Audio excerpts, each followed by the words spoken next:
अस्सलामु अलैकुम my brothers and sisters, hope आप सब खैरियत से होंगे। आज के क्रैश कोर्स में हम लोग पढ़ेंगे टेलनेट इन कंप्यूटर नेटवर्क्स और एसएमटीपी इन कंप्यूटर नेटवर्क्स। ये दो प्रोटोकॉल्स को आज के इस क्रैश कोर्स में हम लोग डिटेल से समझेंगे। अगर अब तक आपने इस चैनल को सब्सक्राइब नहीं किया तो सब्सक्राइब कर लीजिए, वीडियो को लाइक नहीं किया तो लाइक कर लीजिए और इस वीडियो को शेयर भी कर देना। प्रीवियस वीडियो अगर आपने नहीं देखा है तो इसी वीडियो के डिस्क्रिप्शन में आपको प्लेलिस्ट का लिंक मिल जाएगा, उसमें आप जाएंगे और प्रीवियस तमाम वीडियोस को देख कर ही आएंगे और उसी ऑर्डर और सीक्वेंस में देखेंगे जिसमें वीडियो अपलोड हुआ है, ताकि आपका अंडरस्टैंडिंग प्रॉपर तरीके से हो। हम लोग पढ़ रहे थे एप्लीकेशन लेयर, उसमें हमने पहले क्रैश कोर्स में जो एप्लीकेशन लेयर का था उसमें कंप्लीट इंट्रोडक्शन देखा था, एप्लीकेशन लेयर क्या होता है, कैसे काम करता है। फिर हमने क्लाइंट और सर्वर आर्किटेक्चर को देखा था। उससे प्रीवियस वीडियो में यानी उसके बाद जो वीडियो था, जो कि इस वीडियो से पहले हमने अपलोड किया था, विच इज डीएनएस के ऊपर था और एफटीपी के ऊपर इन डिटेल क्रैश कोर्स था। और आज का क्रैश कोर्स में हम लोग समझेंगे टेलनेट के बारे में और एसएमटीपी के बारे में इन डिटेल। तो बिफोर वेस्टिंग एनी टाइम चलिए शुरू करते हैं। Telnet in computer network. वैसे प्रीवियस वीडियोस में हम लोगों ने जब नेटवर्क वर्चुअल टर्मिनल पढ़ रहे थे एनवीटी, उसमें टेलनेट का जिक्र हुआ था और हमने टेलनेट के बारे में थोड़ा सा वहां पर डिस्कस भी किया था, इफ यू रिमेंबर। आज हम लोग टेलनेट को डिटेल में समझेंगे कि ये है क्या basically. Telnet in computer network, remote terminal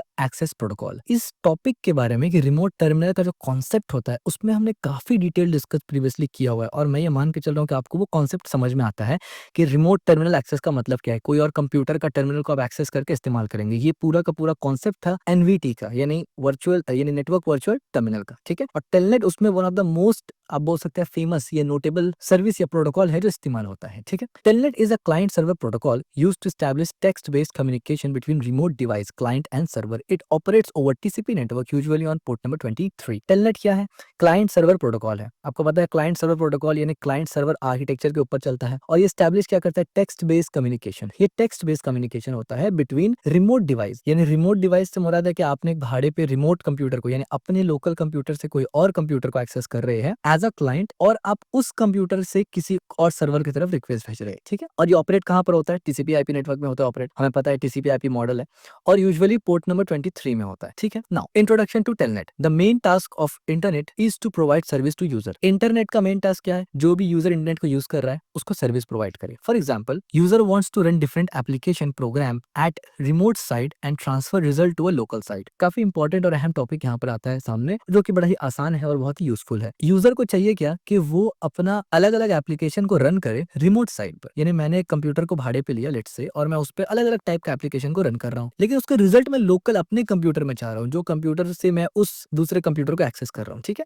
तो ये काम करने के लिए this required a client server program such as FTP SMTP. तो ये क्या रिक्वायर करता है? बहुत सारे अलग अलग सर्वर साइड यानी सर्वर क्लाइंट प्रोटोकॉल या प्रोग्राम चाहिए होता है। यानी ऐसे प्रोग्राम के थ्रू आप ये काम कर सकते हैं जो सर्वर क्लाइंट प्रोग्राम हो, जैसे कि FTP server side server client program है, इसी तरीके से डीएनएस, इसी तरीके से एसएमटीपी, ये सब सर्वर क्लाइंट प्रोग्राम्स होते हैं। But this would not allow us to create a specific program for each demand. लेकिन इसमें आपको ये अलाउंस नहीं होता, इसमें आपको ये यानी फैसिलिटी नहीं दिया जाता कि आप स्पेसिफिक प्रोग्राम को क्रिएट कर सके अलग अलग डिमांड के लिए। ठीक हो गया, यानी कुछ फिक्सिबिलिटी है, कुछ नहीं है। तो फिर सवाल ये पैदा होता है, टेलनेट यहाँ पर शाइन करता है। The better solution is to provide a general client server program that lets the user access any application program on the remote computer. अब होता ये है कि इसका बेटर सोल्यूशन क्या है कि यूजर को एक जर्नल क्लाइंट सर्वर प्रोग्राम दिया जाए और यूजर जो मर्जी एप्लीकेशन प्रोग्राम को चाहे एक्सेस कर सके उस रिमोट कंप्यूटर में। तो इससे फिक्सिबिलिटी ज्यादा मिलता है। Therefore a program that allow a user to log on a remote computer. तो इस वजह से क्या है कि अगर कोई भी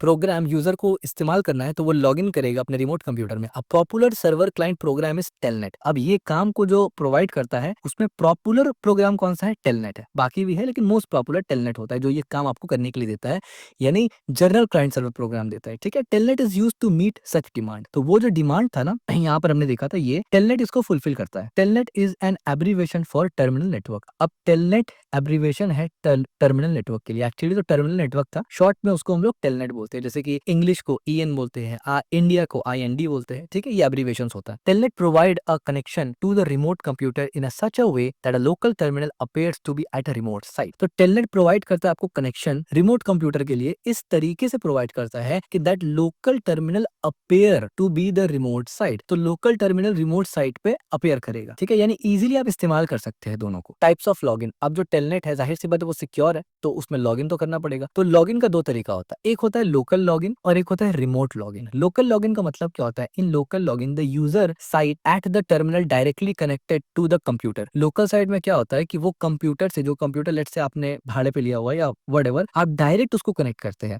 the terminal driver passes the characters to operating system. तो टर्मिनल का जो ड्राइवर होता है वो ऑपरेटिंग सिस्टम को कैरेक्टर्स पास करता है, which interpret the character and invoke the desire application program. ठीक है, तो ये इस तरीके से काम करता है लोकल लॉगिन में, जो कि मोस्ट ऑफ द टाइम हम नहीं करते। Most of the time remote login होता है when a user want to access an application program on a remote computer. Remote computer का मतलब ही ये है कि वो फिजिकल कंप्यूटर दुनिया में कहीं और रखा पड़ा है और आप दुनिया में किसी और जगह से, किसी और कंप्यूटर से उस रिमोट कंप्यूटर को एक्सेस कर रहे हैं। ठीक है, ये रिमोट लॉगिन का कॉन्सेप्ट होता है। The user must perform remote login. तो जाहिर सी बात है वो जो कंप्यूटर है जो रखा पड़ा है दुनिया में कहीं भी, उस कंप्यूटर को एक्सेस करने के लिए आपको लॉगिन करना पड़ता है लोकल कंप्यूटर से अपना। The user's terminal is connected to a local terminal driver. तो उस कंप्यूटर का, रिमोट जो कंप्यूटर आप एक्सेस कर रहे हैं, उसका टर्मिनल आपके लोकल टर्मिनल में कनेक्ट हो जाता है, which then send the character to Telnet client. और फिर वो क्या करता है? टेलनेट क्लाइंट को सेंड करता है कैरेक्टर्स वगैरह। ठीक है, तो most of the time remote का ही कॉन्सेप्ट इस्तेमाल किया जाता है, लेकिन लोकल का भी कर सकते हैं। Remote login allow user to access and control a remote computer as if they were sitting directly in front of it. Remote login जो है ना, वो यूजर को एक फैसिलिटी देता है ताकि कि यूजर कंट्रोल कर सके अपना वो कंप्यूटर जो दुनिया में कहीं और पड़ा हुआ है, उसको ऐसा फील होगा कि कंप्यूटर उसके सामने है। Enable remote administration and access to resource from anywhere in the world. जैसे मैंने बताया कि इसमें आप कुछ सेटिंग्स कर सकते हैं कि एडमिनिस्ट्रेटिव रिमोट वगैरह कर सकते हैं, लॉगिन वगैरह अपना कर सकते हैं। तो इससे क्या है कि आप दुनिया में कहीं भी बैठ के वो कंप्यूटर को एक्सेस कर सकते हैं। बहुत सिंपल सा कॉन्सेप्ट है। Step by step procedure of remote login. अब क्योंकि रिमोट लॉगिन ही इंपॉर्टेंट है और यही काइंड ऑफ थोड़ा सा कॉम्प्लेक्स हो जाता है, इसमें तो कुछ भी नहीं है, प्लग प्ले वाला सिस्टम है ना, जैसे यूएसबी वगैरह लगा के काम करते हैं। तो स्टेप बाय स्टेप हम लोग प्रोसीजर समझेंगे रिमोट लॉगिन का। ठीक है, सबसे पहले लोकल इनपुट कैप्चर। इसका क्या मतलब होता है? The process begin when user type a command और text in their local computer keyboard. Local machine operating system accept these individual key stroke. यानी यहाँ पर ये होता है कि लोकल इनपुट कैप्चर होता है, यानी जब आप अपने लोकल कंप्यूटर में बैठकर कोई भी कमांड या कोई भी टेक्स्ट कीबोर्ड में पेस्ट करते हैं ना, यानी लिखते हैं ना कुछ भी, तो लोकल मशीन क्या करता है? ऑपरेटिंग सिस्टम से उसको कनेक्ट करता है, जिससे होता ये है कि ऑपरेटिंग सिस्टम, आपने जो भी की स्ट्रोक मारा, फॉर एग्जांपल आपने कीबोर्ड में टाइप किया DATE NUMBER नंबर, तो ये जो की स्ट्रोक आप करते हैं, जो आप टाइप करते हैं अपने उंगली से कीबोर्ड में, उसको की स्ट्रोक बोलते हैं। वो की स्ट्रोक को, वो एक एक की स्ट्रोक को एक्सेप्ट करता है, यानी काइंड ऑफ एक जगह कैप्चर करता है। दूसरा, क्लाइंट हैंड ऑफ। क्या मतलब? Instead of interpreting the character itself, the local operating system immediately send them to Telnet client software application running on the same machine. अब क्या होता है कि जैसे ही वो की स्ट्रोक उसको मिला, आपने की स्ट्रोक दिया, ऑपरेटिंग सिस्टम उसको ले लिया। अब क्या करता है ऑपरेटिंग सिस्टम? उसको instead of interpreting the character itself, operating system खुद से उसको इंटरप्रेट नहीं करता, the local operating system immediately send those की स्ट्रोक टू टेलनेट क्लाइंट। जो टेलनेट क्लाइंट आपने इंस्टॉल किया होगा एप्लीकेशन प्रोटोकॉल, जिसके थ्रू आप रिमोट लॉगिन करने की कोशिश कर रहे होते हैं, तो वो टेलनेट का एक सॉफ्टवेयर एप्लीकेशन होगा जो रन हो रहा होगा आपके मशीन में, तो वो क्या करेगा? डायरेक्ट वहां पर भेज देगा। तीसरा नंबर पे क्या होता है? Universal translation by client. ये हमने ऑलरेडी डिस्कस किया हुआ है नेटवर्क वर्चुअल टर्मिनल के बारे में। तो यूनिवर्सल ट्रांसलेशन होता है, यानी अब वो टेलनेट क्लाइंट आपके की स्ट्रोक को ट्रांसलेट करेगा। The telnet client perform an important translation function. तो टेलनेट क्लाइंट क्या करेगा? एक इंपॉर्टेंट ट्रांसलेशन फंक्शन को परफॉर्म करेगा। It converts local format character into universal. तो जो लोकल कैरेक्टर फॉर्मेट है जो आपने की स्ट्रोक के जरिए दिया था, उसको यूनिवर्सल कैरेक्टर में यानी कन्वर्ट कर देगा, फॉर्मेट में लगा देगा। Standard character set known as network virtual terminal NVT format. ठीक हो गया? तो ये एक यूनिवर्सल फॉर्मेट होता है। सब क्लाइंट या कोई भी एप्लीकेशन सॉफ्टवेयर आप इस्तेमाल करें ना, वो सब घुमा फिरा के इसी में ट्रांसलेट करता है। यही फॉर्मेट यूनिवर्सल फॉर्मेट है। ठीक है, चाहे टेलनेट हो या कोई और हो, तो ये यूनिवर्सल ट्रांसलेशन होता है जो क्लाइंट करता है। इसके बाद network dispatch. The newly translated NVT characters are pass to a local computer TCP/IP protocol stack. अब यहाँ पर क्या हो रहा है? देखिए, अब तक जितना भी काम था ना, यानी आपने की स्ट्रोक मारा, OS में उस की स्ट्रोक को उठाया, उस की स्ट्रोक को उठा के टेलनेट क्लाइंट को दिया, टेलनेट क्लाइंट ने उसको यूनिवर्सल फॉर्मेट में कन्वर्ट किया। अब तक सब कुछ काम आपके लोकल कंप्यूटर में था, नेटवर्क में कुछ नहीं किया। अब जा रहा है नेटवर्क में। अब क्योंकि ट्रांसलेटेड NVT कैरेक्टर्स आपके पास है, अब उसको पास किया जाता है लोकल कंप्यूटर्स के TCP प्रोटोकॉल से, TCP/IP प्रोटोकॉल स्टैक के, उससे पास किया जाता है नेटवर्क के through. This software package data into TCP segment. अब ये जो पैकेज है, सॉफ्टवेयर है टेलनेट का या टेलनेट करेगा कोई और इस्तेमाल करेंगे आप, तो वो क्या करेगा, आपके डेटा को पैकेट में कन्वर्ट करेगा, क्योंकि भेजना है नेटवर्क में, अब जाहिर सी बात है, तो टीसीपी सेगमेंट्स में करेगा एंड आईपी पैकेट बनाएगा। Prepare them for travel across the network, यानी वही 7 लेयर 6 लेयर 5 लेयर में जो घूमना है अब, तो उसके लिए उसको प्रिपेयर करेगा। और फिर जैसे जैसे लेयर नीचे जाएगा, ऑलरेडी आपको पता है क्या क्या काम होता है अलग अलग लेयर्स में। अच्छा, उसके बाद फिफ्थ स्टेप, यहाँ पर अभी स्टेप खत्म नहीं हुआ, तो लॉग इन प्रोसीजर का कंटिन्यू है यहाँ पर। फिफ्थ स्टेप में क्या होता है, नेटवर्क ट्रांसमिट एंड रिसेप्शन, यानी सेंडर नेटवर्क से सेंड हो रहा है, रिसीव करना। तो NVT format command travels over the internet. अब वही टेक्स्ट जो फॉर्मेटेड यूनिवर्सली फॉर्मेटेड टेक्स्ट था, वो command basically over the internet अब जा रहा है। और लोकल नेटवर्क, चाहे लोकल नेटवर्क हो या ऑन द इंटरनेट हो, यानी अगर रिमोट लॉगिन है तो ऑन द इंटरनेट होगा, अगर आप ड्राइवर यानी लोकल ये वाला इस्तेमाल कर रहे हैं तो फिर लोकल में होगा, क्योंकि ये तो लोकल लॉगिन है, ठीक है। And arrive at the remote computer, तो वो रिमोट कंप्यूटर में चला जाता है पूरा, where they are received by its TCP IP protocol stack, और वहां पर भी सेम प्रोटोकॉल टीसीपी आईपी के स्टैक से वो रिसीव करता है, यानी रिमोट कंप्यूटर। सिक्स्थ नंबर पे क्या होता है, server side delivery, the remote computer's TCP IP stack reassemble that data and deliver the stream to NVD character to its operating system.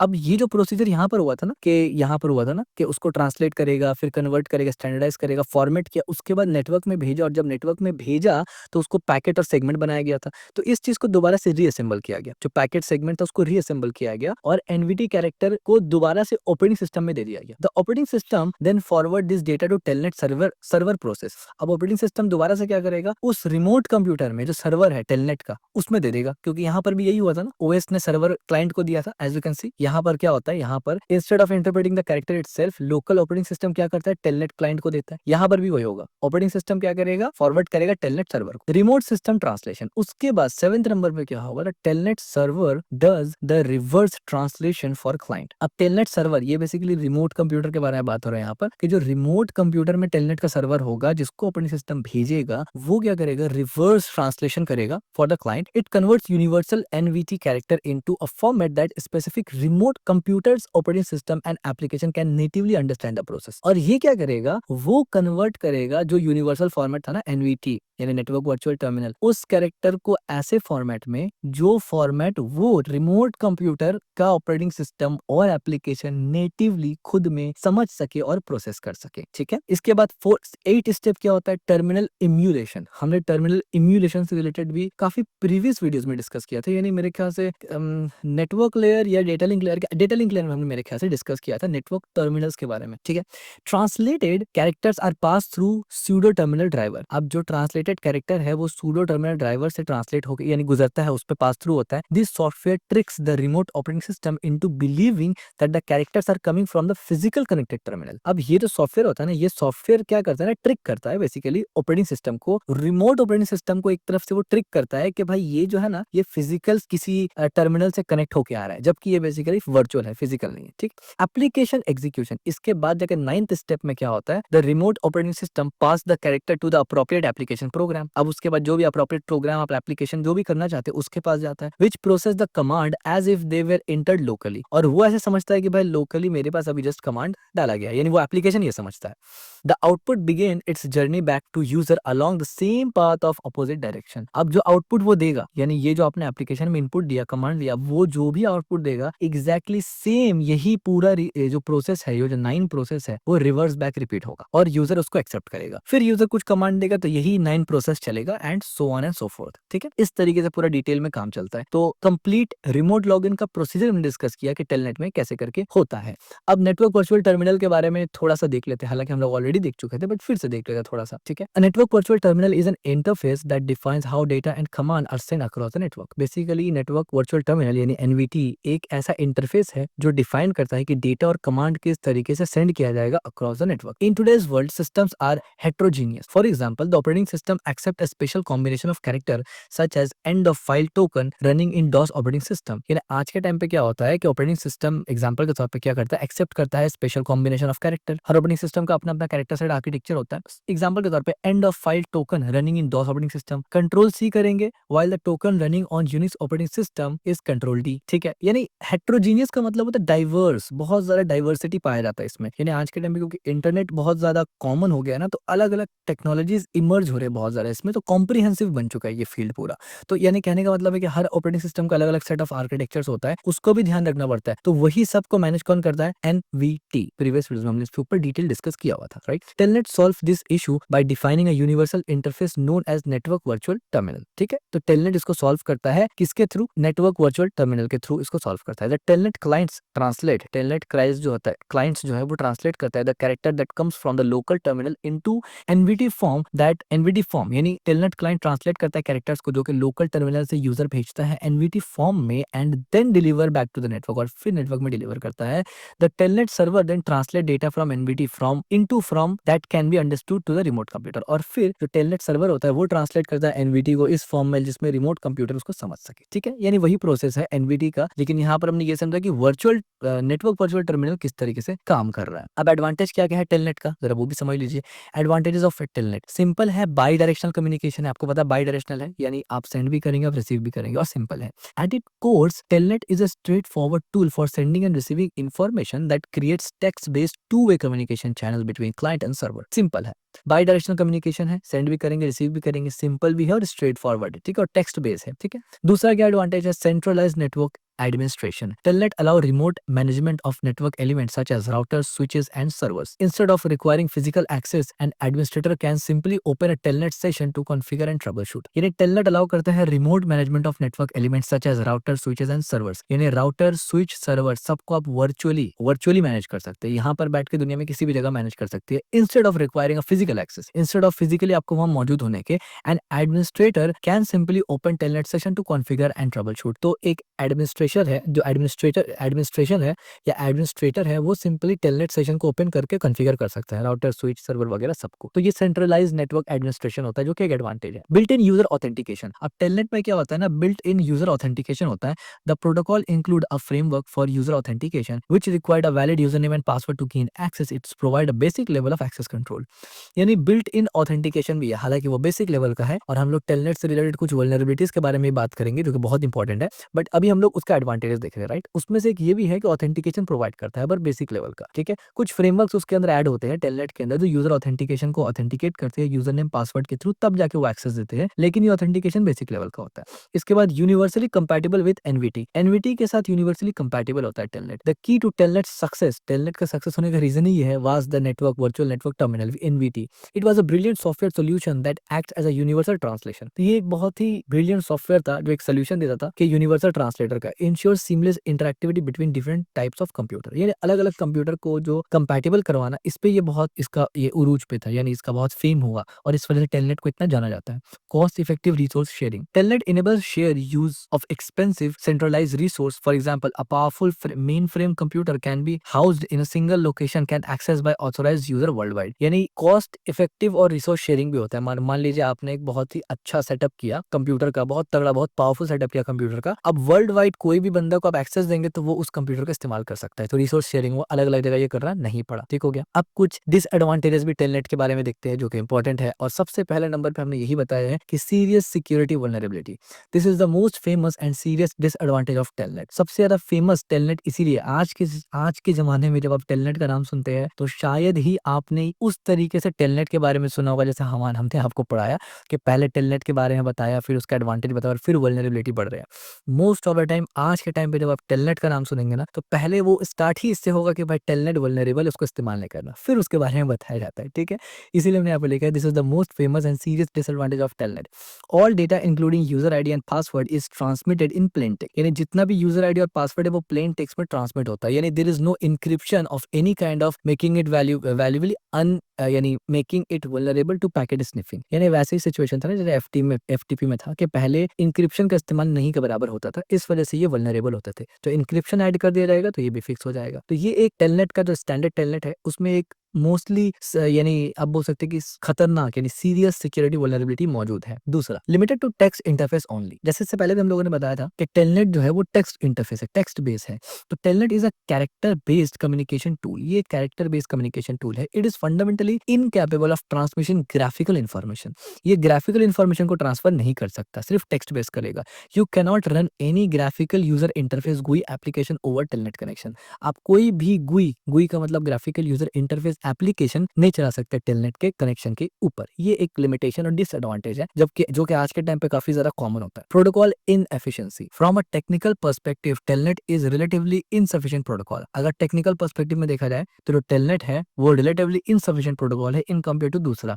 It was designed for a different era of networking, can be chatty and slow compared to modern alternative। मतलब वही बात है कि जिस generation में telnet का invent किया गया था, इसको बनाया गया था ना, उस टाइम पे ये हीरो था। बट आज के टाइम पे मॉडर्न जो हमारा अल्टरनेटिव है, प्रोटोकॉल्स है या सर्विसेज है, उससे आप इसको कंपेयर नहीं कर सकते। आज के टाइम पे हम लोग इसको बोलेंगे कि यार ये तो क्या घिसा पिटा टाइम का आप चला रहे हैं, क्लासिक स्लो है, बहुत से प्रॉब्लम्स आज आपको इसमें दिख जाएंगे, इसीलिए आज इसको इस्तेमाल उतना नहीं किया जाता। High overhead for simple task, simple task के लिए आपको बहुत ज्यादा मतलब दिमाग लगाना पड़ेगा, बहुत ज्यादा कॉन्फ़िगरेशन करो तो ये करो तो वो करो, सिंपल काम के लिए। The design of a protocol meaning the each stroke you type generate network traffic and require multiple internal context switching leading to noticeable lag and a less responsive experience. यानी जैसे हमने बताया ना, हर की स्ट्रोक ऑपरेटिंग सिस्टम क्या करता है, telnet client को भेजता है, तो आप सोच सकते हैं हर की स्ट्रोक में कुछ ना कुछ नेटवर्क जनरेट हो रहा है, मल्टीपल इंटरनल कॉन्टेक्स्ट स्विचिंग का काम हो रहा है। जैसे हमने प्रोसेस ऑफ प्रोसीजर में देखा ना, 9 प्रोसीजर था, तो हर बार वो 9 प्रोसीजर चल रहा है, तो इससे क्या होता है कि नोटिसेबल लैग और रिस्पॉन्सिव एक्सपीरियंस यानी लेस रिस्पॉन्सिव एक्सपीरियंस आपको देखने को मिलता है, यानी यूजर एक्सपीरियंस अच्छा नहीं होता। Hidden cost of low speed, a combination of slow data transmission and inability to use modern graphical tool often result a slow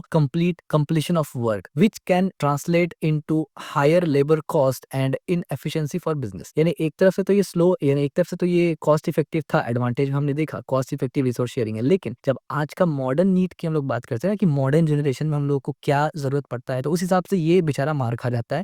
इसमें क्या होता है, एक तो ये स्लो है, इसमें थोड़ा लैग भी होता है, प्लस मॉडर्न ग्राफिकल टूल इसमें चल ही नहीं सकता, तो इस वजह से भी ये स्लो हो जाता है। तो इस बेसिस पे अगर देखा जाए तो अगर इसको ज्यादा इस्तेमाल किया जाए तो ये इनएफिशिएंट होता है, यानी अगर आज के मॉडर्न काम के लिए इसको इस्तेमाल करेंगे तो ये इनएफिशिएंट होगा और बिजनेस को ज्यादा कॉस्ट करवाएगा इंस्टेड ऑफ कॉस्ट इफेक्टिव करने के। लेकिन उस जनरेशन में ये कॉस्ट इफेक्टिव था। टेलनेट कमांड एंड ऑपरेशन, अब टेलनेट का कुछ कमांड और ऑपरेशन देख लेते हैं। Telnet operates using a specific command language that allow client and server to negotiate future features and manage connection. यानी टेलनेट ऑपरेट करता है कुछ स्पेसिफिक कमांड लैंग्वेज को जो अलाउ करता है क्लाइंट और सर्वर को, ताकि वो निगोशिएट कर सके कि कौन सा फीचर ये इस्तेमाल करना है, उसको कैसे मैनेज करें कनेक्शन वगैरह को।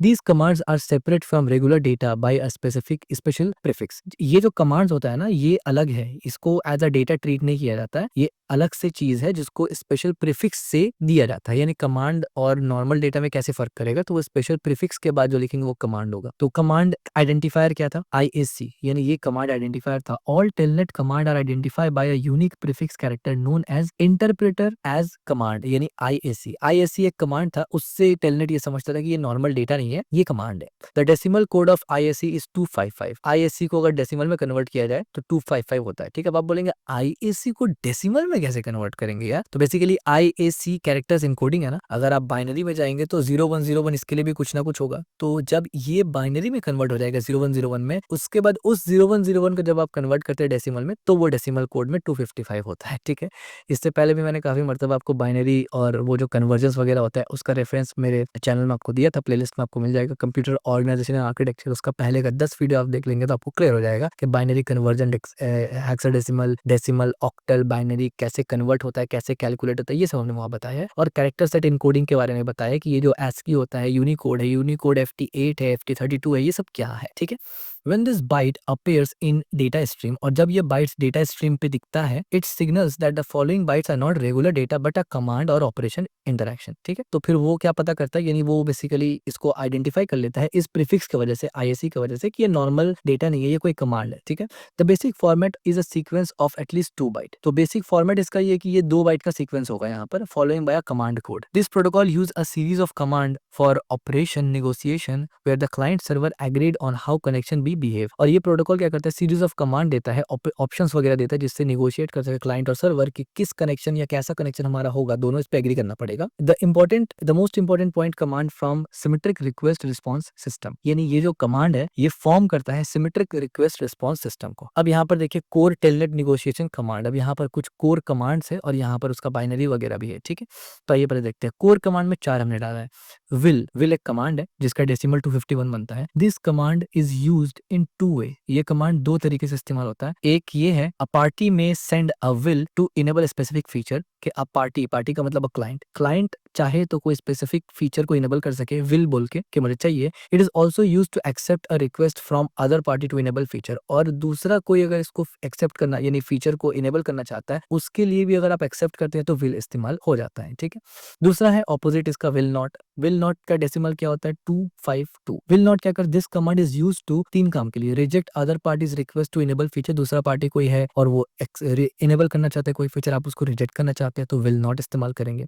Proposing a disable of feature, कोई फीचर को डिसेबल करना है तब आप विल नॉट इस्तेमाल करेंगे। Accept the request to disable the feature, कोई और आपको बोलता है कि भाई इसको डिसेबल करो और आप उसको एक्सेप्ट करते हैं तब भी विल नॉट का इस्तेमाल करेंगे। 3 नंबर में है आपका डू, डेसिमल में होता है 253। This command is use to, दो काम के लिए इस्तेमाल होता है, approve the other parties proposal to enable a feature, दूसरा कोई भी पार्टी का अगर वो इनेबल करने के लिए बोलता है उसको एक्सेप्ट करने के लिए आता है यानी विल वाला कमांड। और दूसरा काम क्या होता है, request that other party enable the specific feature, या फिर आप रिक्वेस्ट कर सकते हैं कि दूसरा कोई उस स्पेसिफिक फीचर को इनेबल कर दे। और एक डू नॉट है बिल्कुल उसका ऑपोजिट, डेसिमल में 254 होता है। This command is use to, तीन काम के लिए इस्तेमाल होता है, reject other parties offer to enable the feature, यानी कोई और ऑफर करता है कि भाई इनेबल कर दो, आप उसको रिजेक्ट कर सकते हैं डू नॉट से। Approve the proposal to disable feature, approve कर सकते हैं प्रपोजल को कि डिसेबल कर दो, याद रखिए इंपॉर्टेंट है, अप्रूव कर रहे हैं लेकिन डिसेबल करने के लिए, इसीलिए डू नॉट में है। तो ये जो कमांड है ये फीचर्स के इर्द गिर्द घूम रहा है। ठीक है, request that other party disable the feature, और दूसरा पार्टी इसको डिसेबल कर दे उसके लिए आप रिक्वेस्ट कर सकते हैं। ठीक है, तो ये 4 मेजर कमांड्स है, जिन्होंने टेलनेट वगैरह इस्तेमाल किया उनको पता होगा, हमारे लिए या जिनको नहीं पता उनके लिए बस ये कमांड ही है। कॉमन टेलनेट ऑप्शंस, अब टेलनेट में क्या क्या ऑप्शन होता है, these negotiation command are use to enable और disable specific option that modify the behaviours of the connection. और ये जो टेलनेट नेगोशिएशन कमांड होता है ना, ये बेसिकली इनेबल और डिसेबल करता है स्पेसिफिक ऑप्शन को, या करने के लिए इस्तेमाल होता है, और ये मॉडिफाई करता है कनेक्शन का बिहेवियर को। This option are specified by third party third byte in the sequence, इस सीक्वेंस में जो तीसरा बाइट होता है ना वो इसको डिसाइड करता है। तो कोड 0 में बाइनरी होता है, बाइनरी का मतलब यानी ऑप्शन ऑन हो जाएगा, बाइनरी इसका मतलब switching the connection to 8 bit binary transmission, यानी अब 8 बिट बाइनरी ट्रांसमिशन होगा। नंबर 1 कोड करेंगे तो इसका मतलब इको ऑप्शन चलेगा, इको का मतलब configure one side to echo back the data it receive from the other. इसी तरीके से नंबर 3 करेंगे तो सप्रेस गो अहेड, यानी stop the transmission go ahead signal after data. इसी तरीके से 5 नंबर कोड में स्टेटस देखते हैं, request the status of telnet option from the remote party. 6 number में timing mark use to insert a synchronize point in data stream. 24 में terminal type देखते हैं, allow the server to request and learn the type of the client's terminal. और 34 में line mode, यानी switch the connection from character at a time to full line mode. ठीक है, तो ये काफी सारा ऑप्शंस है जो कि टेलनेट स्पेसिफिक, इसको आपको जानने की जरूरत नहीं है, ये तो जस्ट मैंने एज फॉर नॉलेज आपको बता दिया, इसकी जरूरत नहीं पड़ती, आज आप टेलनेट इस्तेमाल नहीं करते, बट आपको पता होना चाहिए कुछ ऑप्शंस है जिसमें एक दो सिंपल सिंपल नाम याद रख सकते हैं आप, कि टर्मिनल टाइप हो गया, स्टेटस हो गया, इको हो गया, बाइनरी हो गया, ये बहुत है। ठीक है, और इसका मतलब तो आपको इससे ही समझ में आ रहा है कि बाइनरी का मतलब बिट स्ट्रीम में कन्वर्ट करेगा, इको का मतलब वो इको बैक करेगा, स्टेटस का मतलब वो स्टेटस बताएगा, रिमोट वाला जो टेलनेट का ऑप्शन है। और टर्मिनल टाइप में आपको बता देगा कि भाई allow the server to request and learn the type of the client's terminal, यानी सर्वर को बोलेगा कि भाई मेरा जो क्लाइंट का टर्मिनल है उसको समझ लो। ठीक है, अच्छा, टेलनेट मोड्स ऑफ ऑपरेशन। अब टेलनेट 3 मोड में काम करता है basically. Telnet supports various mode of operation that defines how user input and manage the transmit between client and server, यानी टेलनेट जो है वो वेरियस सपोर्ट्स यानी वेरियस मोड्स को सपोर्ट करता है, और टोटल 3 मोड उसमें ऑपरेशन का है, जिसमें यूजर इनपुट ये डिफाइन किया जाता है कि किस तरीके से डेटा ट्रांसमिशन को मैनेज करेगा यूजर क्लाइंट और सर्वर के द्वारा। Each mode provides a different feature for data processing and echo control. हर जो मोड है वो डेटा प्रोसेसिंग और इको कंट्रोल के लिए अलग अलग फीचर प्रोवाइड करते हैं। एक है डिफॉल्ट मोड, जो कि बाय डिफॉल्ट यही चलेगा जब अगर आप कोई मोड सेट ना करें तो। Default mode serves as a fundamental operation state when no specific mode is active. जब कोई और मोड एक्टिव नहीं होगा तो ये फंडामेंटल ऑपरेशनल स्टेट चलेगा, यानी ये डिफॉल्ट मोड चलेगा। इसमें क्या होता है, 4 चीज आपको ध्यान में रखना है। Character echo is completely manage by client software, यानी कैरेक्टर इको जो है वो कंप्लीटली मैनेज कौन करेगा, क्लाइंट सॉफ्टवेयर क्या मैनेज करेगा। दूसरा number, when a user type character they appear immediately on a local screen due to client side echoing. जब भी यूजर कुछ टाइप करेगा ना तो यूजर को तुरंत ही लोकल स्क्रीन पे उसका अपने कंप्यूटर पे दिख जाएगा वो क्या टाइप कर रहा है, क्लाइंट साइड इकोइंग की वजह से। ये डिफॉल्ट मोड है। हाँ, नंबर 3 में the actual transmission to the server is delay until the entire line is complete. तो जब तक पूरा लाइन कंप्लीट ना हो जाए तो एक्चुअल जो ट्रांसमिशन है वो थोड़ा डिले होगा सर्वर तक पहुंचने के लिए। फोर्थ है, this mode provide a responsive typing experience while reducing network traffic. वही बात है कि नंबर 2 में क्या आपको बता रहा है कि आप जो टाइप करेंगे आपको स्क्रीन में दिखेगा, ये आपको प्रोवाइड किया जा रहा है, इसीलिए थोड़ा-सा डिले भी आपको देखना पड़ता है, ठीक है? तो ये डिफ़ॉल्ट मोड में काम करता है। अगर आप कैरेक्टर मोड कर दें, तो allow known as character at a time mode, this approach provide instance transmission. यानी ये अगर कैरेक्टर मोड में आप कर देना, तो जो ट्रांसमिशन है ना वो इंस्टेंट होगा। अब इसमें 4 पॉइंट समझने वाला है। Each character is send to the server as it's typed, यानी द मोमेंट आपने ए टाइप किया सर्वर में चला गया, बी टाइप किया सर्वर में चला गया, ठीक है? Number 2, the server typically handles the echoing function. अब यहाँ पर सर्वर संभालता है इको फंक्शन को, क्लाइंट ही नहीं संभालता। थर्ड नंबर पे क्या है, this creates a continuous conversation where each stroke generate a round trip. इसमें क्या होता है, कंटिन्यू कन्वर्सेशन होता है, जैसे जैसे आप टाइप करते जाते हैं सर्वर वैसे वैसे उसको प्रोसेस करता जाता है। Can generate significant network overhead due to frequent transmission. जाहिर सी बात है, हर एक स्ट्रोक में क्योंकि वो सर्वर पे जा रहा है तो नेटवर्क ओवरहेड और नेटवर्क सिग्निफिकेंटली बढ़ सकता है, ठीक है? तो ये कैरेक्टर मोड चलता है इस तरीके से। लाइन मोड क्या होता है, the line mode provide a balance approach between efficiency and functionality. अब एफिशिएंसी और फंक्शनैलिटी का एक बैलेंस अप्रोच लाइन मोड देता है। इसमें 4 चीज आपको ध्यान रखना है। Extensive line editing feature managing client side. Extensively जो लाइन एडिटिंग का फीचर है ना वो आपको प्रोवाइड किया था जो क्लाइंट साइड में होता है। दूसरा क्या है, the client collects an entire line of input before submitting it. Client पूरा का पूरा लाइन जो भी वो लिखा है, जो भी आप बात की, उसको आप कलेक्ट कर लेते हैं भेजने से पहले, यानी एक बार देख सकते हो उसको। This approach reduce network traffic by sending entire command. इससे क्या होता है कि पूरा का पूरा कमांड को आप नहीं भेजते और नेटवर्क ट्रैफिक को रिड्यूस करते हैं। User benefit from local editing capability. User को बेनिफिट होता है ताकि आप लोकली भी उसको एडिट कर सके, कैपेबिलिटी आपको मिलता है। While server get a clean command, यानी यहाँ पर क्या होता है ना, आप भेजने से पहले रिफाइन कर लेते हैं जो भी आपका कमांड है, जो भी है वो रिफाइन करके एग्जैक्ट वही चीज भेजते हैं जो सर्वर में भेजना चाहिए। जबकि यहाँ पर आपको वो एडिटेबल का कैपेबिलिटी नहीं मिलता, ना ही यहाँ पर एडिटिंग का कैपेबिलिटी मिलता है। ठीक हो गया? तो ये सबसे बैलेंस्ड मोड है। Using a command line interface. अब देखिए, most distinguish feature of Telnet is it's command line interface. यानी टेलनेट की मदद से आप कमांड लाइन इंटरफेस इस्तेमाल करते हैं, यानी सीएलआई में इस्तेमाल करेंगे, जाहिर सी बात है। Unlike modern software which relies on graphical user interface, Telnet required user to manually text based command as a prompt. यानी आज के टाइम पे बहुत सारे ऐसे सॉफ्टवेयर है ना जिसमें आप अगर रिमोट सिस्टम को लॉगिन करते हैं तो वहां पर भी आपको पूरा ग्राफिकल यूजर की तरह ही ऑपरेटिंग सिस्टम दिखता है, जहां पर आप फाइल फोल्डर बना सकते हैं जैसे आप अपने कंप्यूटर में बनाते हैं। लेकिन टेलनेट कमांड लाइन है, जो होगा वो सीएमडी से होगा, ठीक है? ये टर्मिनल से होगा। Although this approach may seem daunting initially, it become remarkable efficient once user become familiar with the syntax and workflow। यानी स्टार्टिंग में आपको देख के लगता हो कि यार ये तो बहुत ही अजीब सा है, बहुत ही डिफिकल्ट है, बट एक बार अगर आपको फेमिलियरिटी हो जाता है ना, जो डेवलपर्स है वो तो कमांड लाइन पे ही काम करते हैं, तो आपको पता चलेगा ये कितना एफिशिएंट है, कितना आसानी से काम हो सकता है instead of graphical user interface. To find a valuable available command, user can type help and press enter to display a detail list. अब यहाँ पर से क्या हो रहा है कि टेलनेट इस्तेमाल करेंगे कमांड लाइन में, तो कमांड लाइन टूल को इस्तेमाल करने का थोड़ा बहुत बेसिक्स यहाँ पर बताया गया है, ठीक है? अगर आप में से किसी ने भी कमांड लाइन टूल को बेसिक्स इस्तेमाल किया तो आपको पता होगा बहुत सारे फ्लैग्स होते हैं वहाँ पर, एचटीटीपी वगैरह बहुत कुछ होता है वहाँ पर, ठीक है? और बाय द वे, क्योंकि कमांड लाइन टूल का बात हो रहा है तो मुझे याद आया कि सी प्रोग्रामिंग लैंग्वेज का कंप्लीट कोर्स हमने ऑलरेडी इसी चैनल पे, नहीं इस नहीं, एक और चैनल है वहाँ पर हमने भी किया हुआ है। उस चैनल का प्लेलिस्ट का लिंक भी मैं डिस्क्रिप्शन में डाल दूंगा। वहाँ पर हमने सी प्रोग्रामिंग लैंग्वेज का कंप्लीट प्रैक्टिकल बताया है, जीरो से लेके हीरो तक एकदम आप सी प्रोग्रामिंग समझ जाएंगे। मेरे ख्याल से समवेयर अराउंड 20 आवर्स के आसपास है। उसका वन शॉट भी अपलोड हो चुका है ऑलरेडी, आप देख सकते हैं। टाइम स्टैम्प भी लगा हुआ है, फ्री नोट्स भी, पूरा कोड और फ्री नोट्स वहाँ पर भी हमने ऐसे ही स्लाइड्स में पढ़ाया हुआ आपको, तो फ्री नोट्स भी और कोड्स भी आपको गिटहब पे मिल जाएंगे ऑलरेडी। और उसको बनाने के बाद, यानी वो कोर्स को कवर करने के बाद, हमने एक और प्रोजेक्ट कोर्स यानी मिनी सीरीज बनाया था जो कि लॉग एनालाइजर था, और ये सी प्रोग्रामिंग में ही बना था। यानी प्योर सी प्रोग्रामिंग में हमने कमांड लाइन टूल बनाया था लॉग एनालाइजर, जो कि तकरीबन 50 मिलियन या 15 मिलियन 20 मिलियन फाइल्स को भी सेकेंड्स में एनालाइज करते हैं, ठीक है? तो वो मतलब एक कमांड लाइन इंटरफेस हमने वहां पर खुद बनाया था, तो ये सब चीज हमने डिटेल बताया था वहां पर कि क्या फ्लैग्स होता है, कैसे हेल्प टैग वगैरह एवरीथिंग। तो अगर आप इंटरेस्टेड है तो आप देख सकते हैं उसको भी, ठीक है? अच्छा, configuration settings and parameter adjustment on a remote device और server are accomplished by navigating through a hierarchical menu system specific user command. अब ये चीज आपको ज्यादा अभी समझ में आएगा नहीं, क्योंकि जब तक आप टर्मिनल में उसको चेक ना करें। तो मैं आपको सब सिंपल वर्ड में बता रहा हूँ कि जब आप कोई भी कमांड लाइन टूल इस्तेमाल करते हैं ना, वहाँ पर हेल्प में आपको बहुत सा ऑप्शन आ जाता है, हाइफन के साथ काफी सारा फ्लैग्स आप इस्तेमाल करते हैं अलग अलग काम करने के लिए।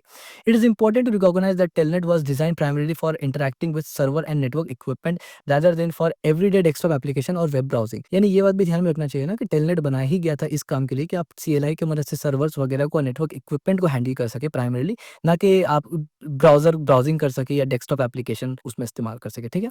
As a result most Telnet command are technically nature, ठीक है? हर टेलनेट का जो कमांड है वो टेक्निकल होता है in the nature, focus on system administration and network management task. तो सिंपल सी बात है, जिस काम के लिए जो बना है। नाउ लास्ट पॉइंट हम लोग को पढ़ना है टेलनेट से related, sending and receiving data through Telnet. अब टेलनेट के थ्रू सेंडिंग और रिसीविंग कैसे होता है। The primary function of Telnet is a to facilitate two way data transmission between a local device and remote server. हमें पता है टेलनेट का प्राइमरी फंक्शन ही ये है कि लोकल डिवाइस से रिमोट सर्वर में टू वे यानी बाई डायरेक्शनल कम्युनिकेशन होता है। Once the connection is establish, the moment connection establish होता है, user can input command through their local command line interface which are then execute by the remote server. तो एक बार establish हो जाएगा command तो user अपने लोकल कंप्यूटर के command line में कुछ भी कमांड लिख के टाइप करेगा और वो रिमोट सर्वर में एग्जीक्यूट होगा। ठीक है, this mechanism enables efficient communication with networking device and server from any location with the network access। और इस मैकेनिज्म से क्या होता है ना, एक एफिशिएंट कम्युनिकेशन इनेबल होता है कि वर्ल्ड में कहीं भी बैठ के कोई भी कंप्यूटर को आप एक्सेस कर सकते हैं अपने लोकल कंप्यूटर से।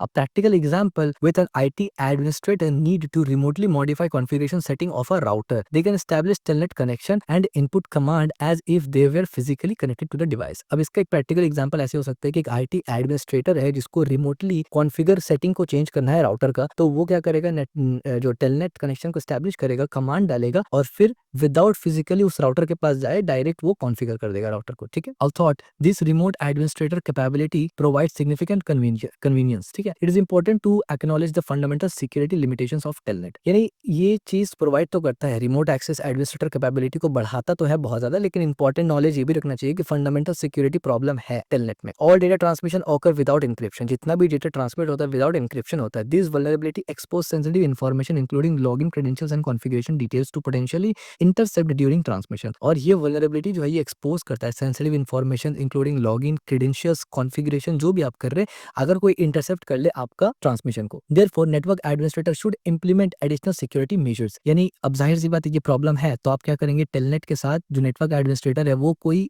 एडिशनल सिक्योरिटी मेजर्स को इंप्लीमेंट करेंगे such as authentication protocol and encryption technologies और consider switching to more secure alternative जैसे कि एसएसएच। अब वो या तो यहाँ पर कोई ऑथेंटिकेशन प्रोटोकॉल डालेंगे, कोई इनक्रिप्शन टेक्नोलॉजी डालेंगे, या फिर जो और सिक्योर या मॉडर्न टेक्नोलॉजीज होते हैं इसी काम के लिए उस पर स्विच कर जाएंगे, जैसे कि एसएसएच। आज के टाइम पे यही काम जो टेलनेट करता है वो एसएसएच करता है सिक्योर तरीके से और भी ज्यादा एफिशिएंट तरीके से। अब टेलनेट से रिलेटेड कुछ फ्रीक्वेंटली आस्क्ड क्वेश्चन भी देख लेते हैं। टेलनेट को पूरा हमने पढ़ लिया डिटेल में, तो टेलनेट क्या है और काम कैसे करता है ये आपको समझ में आ गया। वर्चुअल नेटवर्क, वर्चुअल टर्मिनल वाला topic. What are the main difference between local login और रिमोट लॉगिन, ये भी अब आप बता सकते हैं रिमोट लॉगिन और लोकल लॉगिन में क्या फर्क है। Why Telnet considered insecure for modern networks, आपको पता है क्योंकि इनक्रिप्शन नहीं होता है। What are the main benefit of using Telnet, Telnet इस्तेमाल करने का मेन बेनिफिट क्या है, two way communication, remote administrator, inbuilt authentication लेकिन वीक है, compatible across all network systems. ठीक है, what are the common Telnet commands used for option negotiation, आपको पता है IAC के बाद आप 23, 250, 251 ये सब दे सकते हैं आप। ठीक है, तो this is all about telnet. Telnet पे हमने क्या क्या पढ़ा, अगर एक बार रिवीजन कर ले तो टेलनेट में हमने इंट्रोडक्शन देखा, टेलनेट का लॉगिन का टाइप देखा, दो होता है लोकल और रिमोट। उसके बाद हमने डिटेल 9 स्टेप्स को समझा कि टेलनेट काम कैसे करता है, कंप्लीट प्रोसीजर, और ये लूप की तरह चलता है हर बार। ठीक है, इसके बाद हमने नेटवर्क वर्चुअल टर्मिनल के बारे में बेसिक समझा, एडवांटेजेस ऑफ टेलनेट देखा डिटेल में, डिसएडवांटेजेस ऑफ टेलनेट देखा जिसमें security vulnerability is the main important point. उसके बाद टेलनेट कमांड्स एंड ऑप्शंस देखा थोड़ा सा हमने, फिर टेलनेट नेगोशिएशन कमांड्स देखा जैसे कि 21 में विल डू नॉट इस तरीके से, और फिर टेलनेट को ऑप्शंस भी देखा इनेबल डिसेबल करने के लिए, जैसे कि binary, echo, status, terminal type वगैरह, और लाइन मोड जो कि बैलेंस्ड है। इसके बाद हमने देखा कि मोड ऑफ ऑपरेशन 3 होता है, एक डिफॉल्ट मोड में टेलनेट चला सकती है, कैरेक्टर मोड में और लाइन मोड में, और हमने देखा कि लाइन मोड सबसे बैलेंस्ड मोड होता है। इसके बाद हमने देखा कि जो टेलनेट है वो प्राइमरली कमांड लाइन इंटरफेस है ना कि ग्राफिकल यूजर इंटरफेस है। देन हमने देखा कि सेंडिंग और रिसीविंग डेटा टेलनेट में जो होता है उसके बारे में रिलेटेड चीजें, और फिर हमने देखा टेलनेट से रिलेटेड कुछ इंपॉर्टेंट क्वेश्चन एंड आंसर। तो this is all about telnet, यानी टेलनेट प्रोटोकॉल के बारे में अब क्या होता है और कैसे होता है। सो अब हम लोग नेक्स्ट क्या पढ़ेंगे, सिंपल मेल ट्रांसफर प्रोटोकॉल यानी SMTP। Simple mail transfer protocol यानी SMTP, standard protocol for email transmission. अब हम लोग पढ़ेंगे इंशाल्लाह इसको इन डिटेल आफ्टर टेलनेट कि SMTP कौन सा प्रोटोकॉल होता है, सिंपल मेल ट्रांसफर प्रोटोकॉल, और ये एक स्टैंडर्ड प्रोटोकॉल है ईमेल ट्रांसमिशन के लिए। अब इसको हम लोग इंशाल्लाह मजीद तफसील से खोलते हैं। SMTP यानी simple mail transfer protocol is a standard protocol, communication protocol used to send email from one server to another via the internet. यानी इंटरनेट में एक सर्वर से दूसरे सर्वर में जो ईमेल सेंड करते हैं उसके लिए जो स्टैंडर्ड कम्युनिकेशन प्रोटोकॉल है वो सिंपल मेल ट्रांसफर प्रोटोकॉल है SMTP। It defines how email message are formatted, transmit and deliver between mail server, और ये डिफाइंड करता है यानी SMTP डिफाइंड करता है कि ईमेल मैसेजेस किस तरीके से फॉर्मेट फॉर्मेट होंगे, किस तरीके से ट्रांसमिट होंगे और किस तरीके से डिलीवर किए जाएंगे मेल सर्वर में। The main purpose of SMTP is to set up communication rules between server. Main काम और मेन पर्पस एसएमटीपी का होता है कि वो कम्युनिकेशन का रूल्स को सेटअप करे between the servers. The server have a way of identifying themselves and announcing what kind of communication they are typically to perform. They also have a way of handling errors such as incorrect email address and so on. क्या मतलब, server के पास identify करने के लिए, खुद से identify करने के लिए एक जरिया होता है जिससे वो अनाउंस कर पाते हैं कि कम्युनिकेशन किस तरीके से होगा, यानी कौन सा टाइप का कम्युनिकेशन परफॉर्म करना है। और उनके पास ऑल्सो, उनके से मुराद क्या है, उनके से मुराद है जो सर्वर्स होते हैं, उसके पास ऑलरेडी एक तरीका होता है एरर हैंडलिंग करने का, जिससे वो इनकरेक्ट ईमेल एड्रेस वगैरह को भी हैंडल करते हैं। For example, if the receiver address is wrong, अगर रिसीवर एड्रेस गलत हो, then the receiving server reply with an error message some kind, यानी अगर आपने ईमेल गलत डाला है तो वो आइडेंटिफाई करेगा कि इस ईमेल एड्रेस का कुछ भी नहीं है, तो वो आपको एरर थ्रो कर देगा कि भाई इस ईमेल का तो कुछ भी नहीं है जिसको आप भेज रहे हैं, यानी कोई बंदा है ही नहीं जिसको ये ईमेल अलॉट हुआ है। यानी एसएमटीपी इतना ही सिंपल सा बात है, यानी जो भी अब तक मैंने बताया बिल्कुल कॉमन सेंस वाला बात था, कोई टेक्निकल बात इसमें नहीं था। अब कुछ टेक्निकल चीजों को भी मजीद उस पे इन डेप्थ जाते हैं। Components of SMTP. अब ये एसएमटीपी जो काम करता है, जैसे भी काम करता है, इसका टोटल कंपोनेंट कैसे काम करता है और क्या है। First we break the SMTP client and SMTP server into two components such as user agent यानी UA and mail transfer agent MTA. अब हम लोग इसको मजीद खोल रहे हैं, अंदर जा रहे हैं। एसएमटीपी को दो पार्ट्स में तकसीम कर दिया, दो पार्ट्स में डिवाइड कर दिया। SMTP client and SMTP server, दो कंपोनेंट बना दिया और हमने उनमें डिवीजन ये किया, यानी एसएमटीपी क्लाइंट और एसएमटीपी सर्वर के दरमियान हमने जो डिवीजन डाला, उसमें से एक हमने कहा कि यूजर एजेंट होगा जिसको यूए से डिनोट करते हैं, और एक एमटीए होगा। एमटीए का मतलब मेल ट्रांसफर एजेंट। अब यूजर एजेंट होता है क्या है वो समझते हैं। The user agent prepare the message, create the envelope and then puts the message into the envelope. यानी यूजर एजेंट क्या करता है ना, आपका मैसेज को फॉर्मेट करता है, प्रिपेयर करता है, एनवेलप में डालता है। समझ लीजिए सिर्फ सेंडिंग का काम वो नहीं करता, सेंडिंग से पहले सब कुछ प्रिपेयर कर लेता है। और मेल ट्रांसफर एजेंट क्या करता है, the mail transfer agent transfer this email across the internet. और मेल ट्रांसफर ईमेल क्या करता है, सिर्फ उस मेल को उठा के अक्रॉस द इंटरनेट दूसरे जगह ट्रांसफर कर देता है। तो दो काम पे हमने दो पार्ट में तकसीम कर दिया।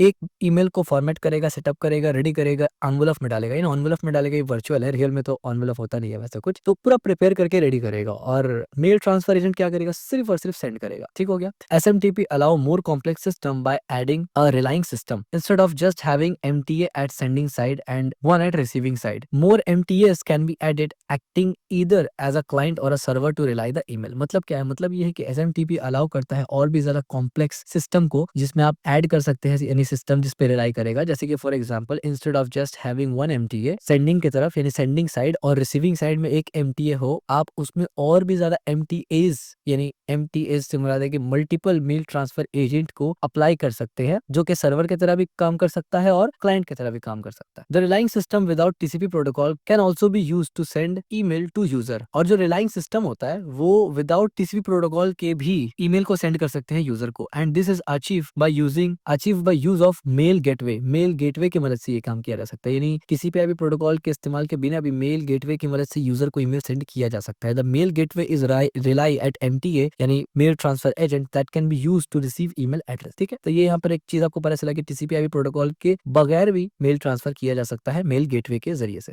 Working of SMTP. अब 5 स्टेप में हमने डिटेल से बताया है कि किस तरीके से एसएमटीपी काम करता है। सिंपल है बहुत ज्यादा। सबसे पहला कंपोजिंग ऑफ मेल, यानी यूजर सेंड करता है an email by composing an electronic email using a mail user agent MUA. या मतलब क्या है, मतलब ये है कि यूजर सेंड करता है email by composing an electronic mail message using mail user agent. The message content of two part body and header. यानी एक यूजर ईमेल लिखता है, जब उसको कंपोज करता है या जो भी उसका फॉर्मेट उसमें सेट करता है। फॉर्मेट का मतलब क्या है कि जब आप ईमेल लिखने जाते हैं तो वहां पर दो आपको सेक्शन मिलता है, एक होता है मेजरली हेडर के लिए, एक होता है बॉडी के लिए। हेडर में इन्फॉर्मेशन होता है, बॉडी में एक्चुअल मैसेज होता है। The body is the main part of the message while the header include information such as sender and recipient address, जैसे मैंने बताया। तो ये फर्स्ट पार्ट होता है, यानी जाहिर सी बात है किसको भेजना है, क्या भेजना है, वो हेडर आपको देना है, हेडर से मुराद इन्फॉर्मेशन देना है। दूसरा एक्चुअल ईमेल आपको लिखना है जो बॉडी में होगा। दूसरा submission of mail after composing an email. यहाँ कंपोजिंग को कुछ टेक्निकल में बहुत डेंजर मत समझ लेना। कंपोजिंग का मतलब ही है कि सब कुछ सेटअप करना प्रॉपर तरीके से, ईमेल की जगह ईमेल डालो, बॉडी की जगह बॉडी डालो, इस तरीके से। After composing email the mail client then submit the complete email to SMTP server by using SMTP on TCP port 25। जैसे ये सब कुछ कंपोजिंग हो जाता है ना, तो मेल क्लाइंट क्या करता है, सबमिट करता है ये ईमेल को एसएमटीपी सर्वर में, एसएमटीपी सर्वर को टीसीपी पोर्ट 25 में ओपन करके। क्योंकि टीसीपी का पोर्ट 25 ओपन होता है जिसमें बाय डिफॉल्ट एसएमटीपी रन होता है। ठीक हो गया। इसके बाद थर्ड नंबर पे डिलीवरी किया जाता है ईमेल का। तो ईमेल एड्रेस कंटेन 2 पार्ट। अब ईमेल एड्रेस में 2 पार्ट होगा, जाहिर सी बात है। एक यूजर नेम ऑफ रेसिपिएंट यानी जो यूजर नेम का नाम होगा, रिसीवर का नाम होगा एंड डोमेन नेम होगा, उसका डोमेन का नाम होगा, मतलब ईमेल होगा। It's refer how an email message is transferred and delivered from sender mail server to receiver mail server. और इस चीज से आपको ये मालूम चलता है किस तरीके से ईमेल बेसिकली या मेल ट्रांसफर होता है और डिलीवर किया जाता है मेल सेंडर मेल सर्वर से रिसीवर मेल सर्वर के पास। ठीक है। इसके बाद फोर्थ पॉइंट में क्या होता है, recipient and processing of mail, यानी रिसीव और processing of mail. Once the incoming message receive, जिस तरीके से रिसीव हो जाता है मेल मैसेज जिसको आपने सेंड किया उसको रिसीव जैसे ही हो जाता है, the exchange server deliver it to the incoming server which stores the email where it waits for the user to retrieve. क्या मतलब ये है कि एक बार जैसे इनकमिंग मैसेज रिसीव हो जाता है, the exchange server delivery is to incoming server. तो एक्सचेंज सर्वर जो है वो डिलीवर कर देता है इनकमिंग सर्वर में, यानी मेल डिलीवरी एजेंट को, विच स्टोर्स द ईमेल, जो ईमेल को स्टोर कर लेता है, where it's wait for the user to retrieve, और वो इंतजार करता है कब यूजर इसको रिट्रीव करेगा। ठीक है। एक्सेस द रिट्रीवल ईमेल, यानी जब आपको ईमेल आ जाता है और आप ईमेल को खोल के देखते हैं, फिर the stored email in MDA can be retrieve by using MUA mail user agent. MUA can be access by using login and password. यानी ये स्टेप और ये स्टेप में सिर्फ इतना फर्क है ना, मान लीजिए आपने मेल किया किसी को या आपको किसी ने मेल किया, तो आपके पास मेल आएगा, तो जो मेल आपके पास आएगा, मान लीजिए आपने जीमेल में लॉगिन नहीं किया तो मेल कहाँ आया, तो बेसिकली मेल सर्वर में मेल के पास अपना स्टोरेज का तरीका होता है जिसमें मेल को स्टोर किया जाता है। तो ये वही प्रोसेस है। उसके बाद एक्सेस करने का प्रोसेस में क्या होता है कि आप जीमेल में जाएंगे, आईडी पासवर्ड मारेंगे तो आपके आईडी पासवर्ड में आपका यानी अकाउंट खुल जाएगा। आपके अकाउंट में जो भी मेल रहेगा वो आपको तब रिट्रीव हो जाएगा। कहाँ से रिट्रीव होगा, ये यहाँ से मेल यूजर एजेंट से आपको रिट्रीव हो जाएगा। ठीक है। अच्छा, एप्लीकेशन ऑफ एसएमटीपी, सिंपल सी बात है, एप्लीकेशन कहाँ होगा इतना तो आपको समझ में आ ही गया होगा। Today SMTP is used by almost every email system world wide. आज के जनरेशन में, आज के जमाने में एसएमटीपी का इस्तेमाल मोस्टली हर जगह होता है, यानी हर ईमेल सिस्टम में होता है वर्ल्ड वाइड। प्राइमरीली कहाँ होता है, ईमेल प्रोवाइडर्स जैसे कि जीमेल, इसी तरीके से आउटलुक, इस तरीके से याहू। ठीक है। Built on strong SMTP architecture, sending end relying billions of message every day. और ये इतना स्ट्रॉन्ग एसएमटीपी का आर्किटेक्चर है ना कि एवरी डे ये बिलियंस ऑफ मैसेज को यानी रिलाई करता है, ट्रांजेक्शन करता है, यहाँ से वहां भेजता है, सेंड और रिसीव करता है। User can access these account using mail server. जाहिर सी बात है, मेल सर्वर में ही आप जाके लॉगिन वगैरह करते हैं तो ये अकाउंट्स को आप इस्तेमाल करते हैं। पॉपुलर मेल सर्वर क्या है, जैसे कि सेंड मेल है, one of the oldest and most widely used mail transfer agent. इसी तरीके से एक पोस्टफिक्स है, known for security, performance and easy configuration. Microsoft Exchange server है, commonly used in corporate environment. और एक्सिम है, यानी flexible and suitable for Unix like system. और क्यू मेल है, focused on simplicity and reliability. ठीक है। तो ये बहुत सारा मेल सर्वर्स है जो एसएमटीपी के ऊपर चलता है और आपको ये फैसिलिटी देता है कि आप मेल्स वगैरह के साथ काम कर सके। SMTP server use various certificate integrate system to incorporate spam filtering, antivirus software and login, ensuring safe and efficient mail delivery। अब SMTP सर्वर जो है वो वेरियस सर्टिफिकेट्स को इस्तेमाल करते हैं, सर्टिफिकेट्स इंक्रिप्शन, इंटीग्रेट करते हैं सिस्टम को, इनकॉर्पोरेट करने के लिए स्पैम फिल्टरिंग, यानी जो स्पैम ईमेल है उसको फिल्टर किया जा सके, एंटीवायरस सॉफ्टवेयर वगैरह यानी स्कैन करके, और लॉगिन वगैरह का भी ध्यान रखा जाता है, ensure safe and efficient mail delivery, यानी सेफ और एफिशिएंट रखने के लिए। अब टाइप्स ऑफ एसएमटीपी प्रोटोकॉल, तो दो किस्म का टाइप होता है एसएमटीपी प्रोटोकॉल में। SMTP model support two types of delivery method. अब जो एसएमटीपी से मेल ट्रांसफर वगैरह भी करेंगे उसमें दो मेथड से ट्रांसफर किया जा सकता है। एक होता है एंड टू एंड डिलीवरी, एक होता है स्टोर एंड फॉरवर्ड डिलीवरी। दोनों क्या है समझ लेते हैं। एंड टू एंड डिलीवरी में 3 पॉइंट है। अप्लाई टू डिफरेंट ऑर्गेनाइजेशन, ये दूसरे ऑर्गेनाइजेशन में अप्लाई होगा। Email travel directly from sender SMTP client to the receiver SMTP server without any middleware, यानी डायरेक्ट क्लाइंट के एसएमटीपी सर्वर से, यानी सेंडर के एसएमटीपी क्लाइंट से डायरेक्ट रिसीवर के एसएमटीपी सर्वर तक पहुंचेगा without any middleware. The SMTP client remain on hold until a copy of a mail is saved to अ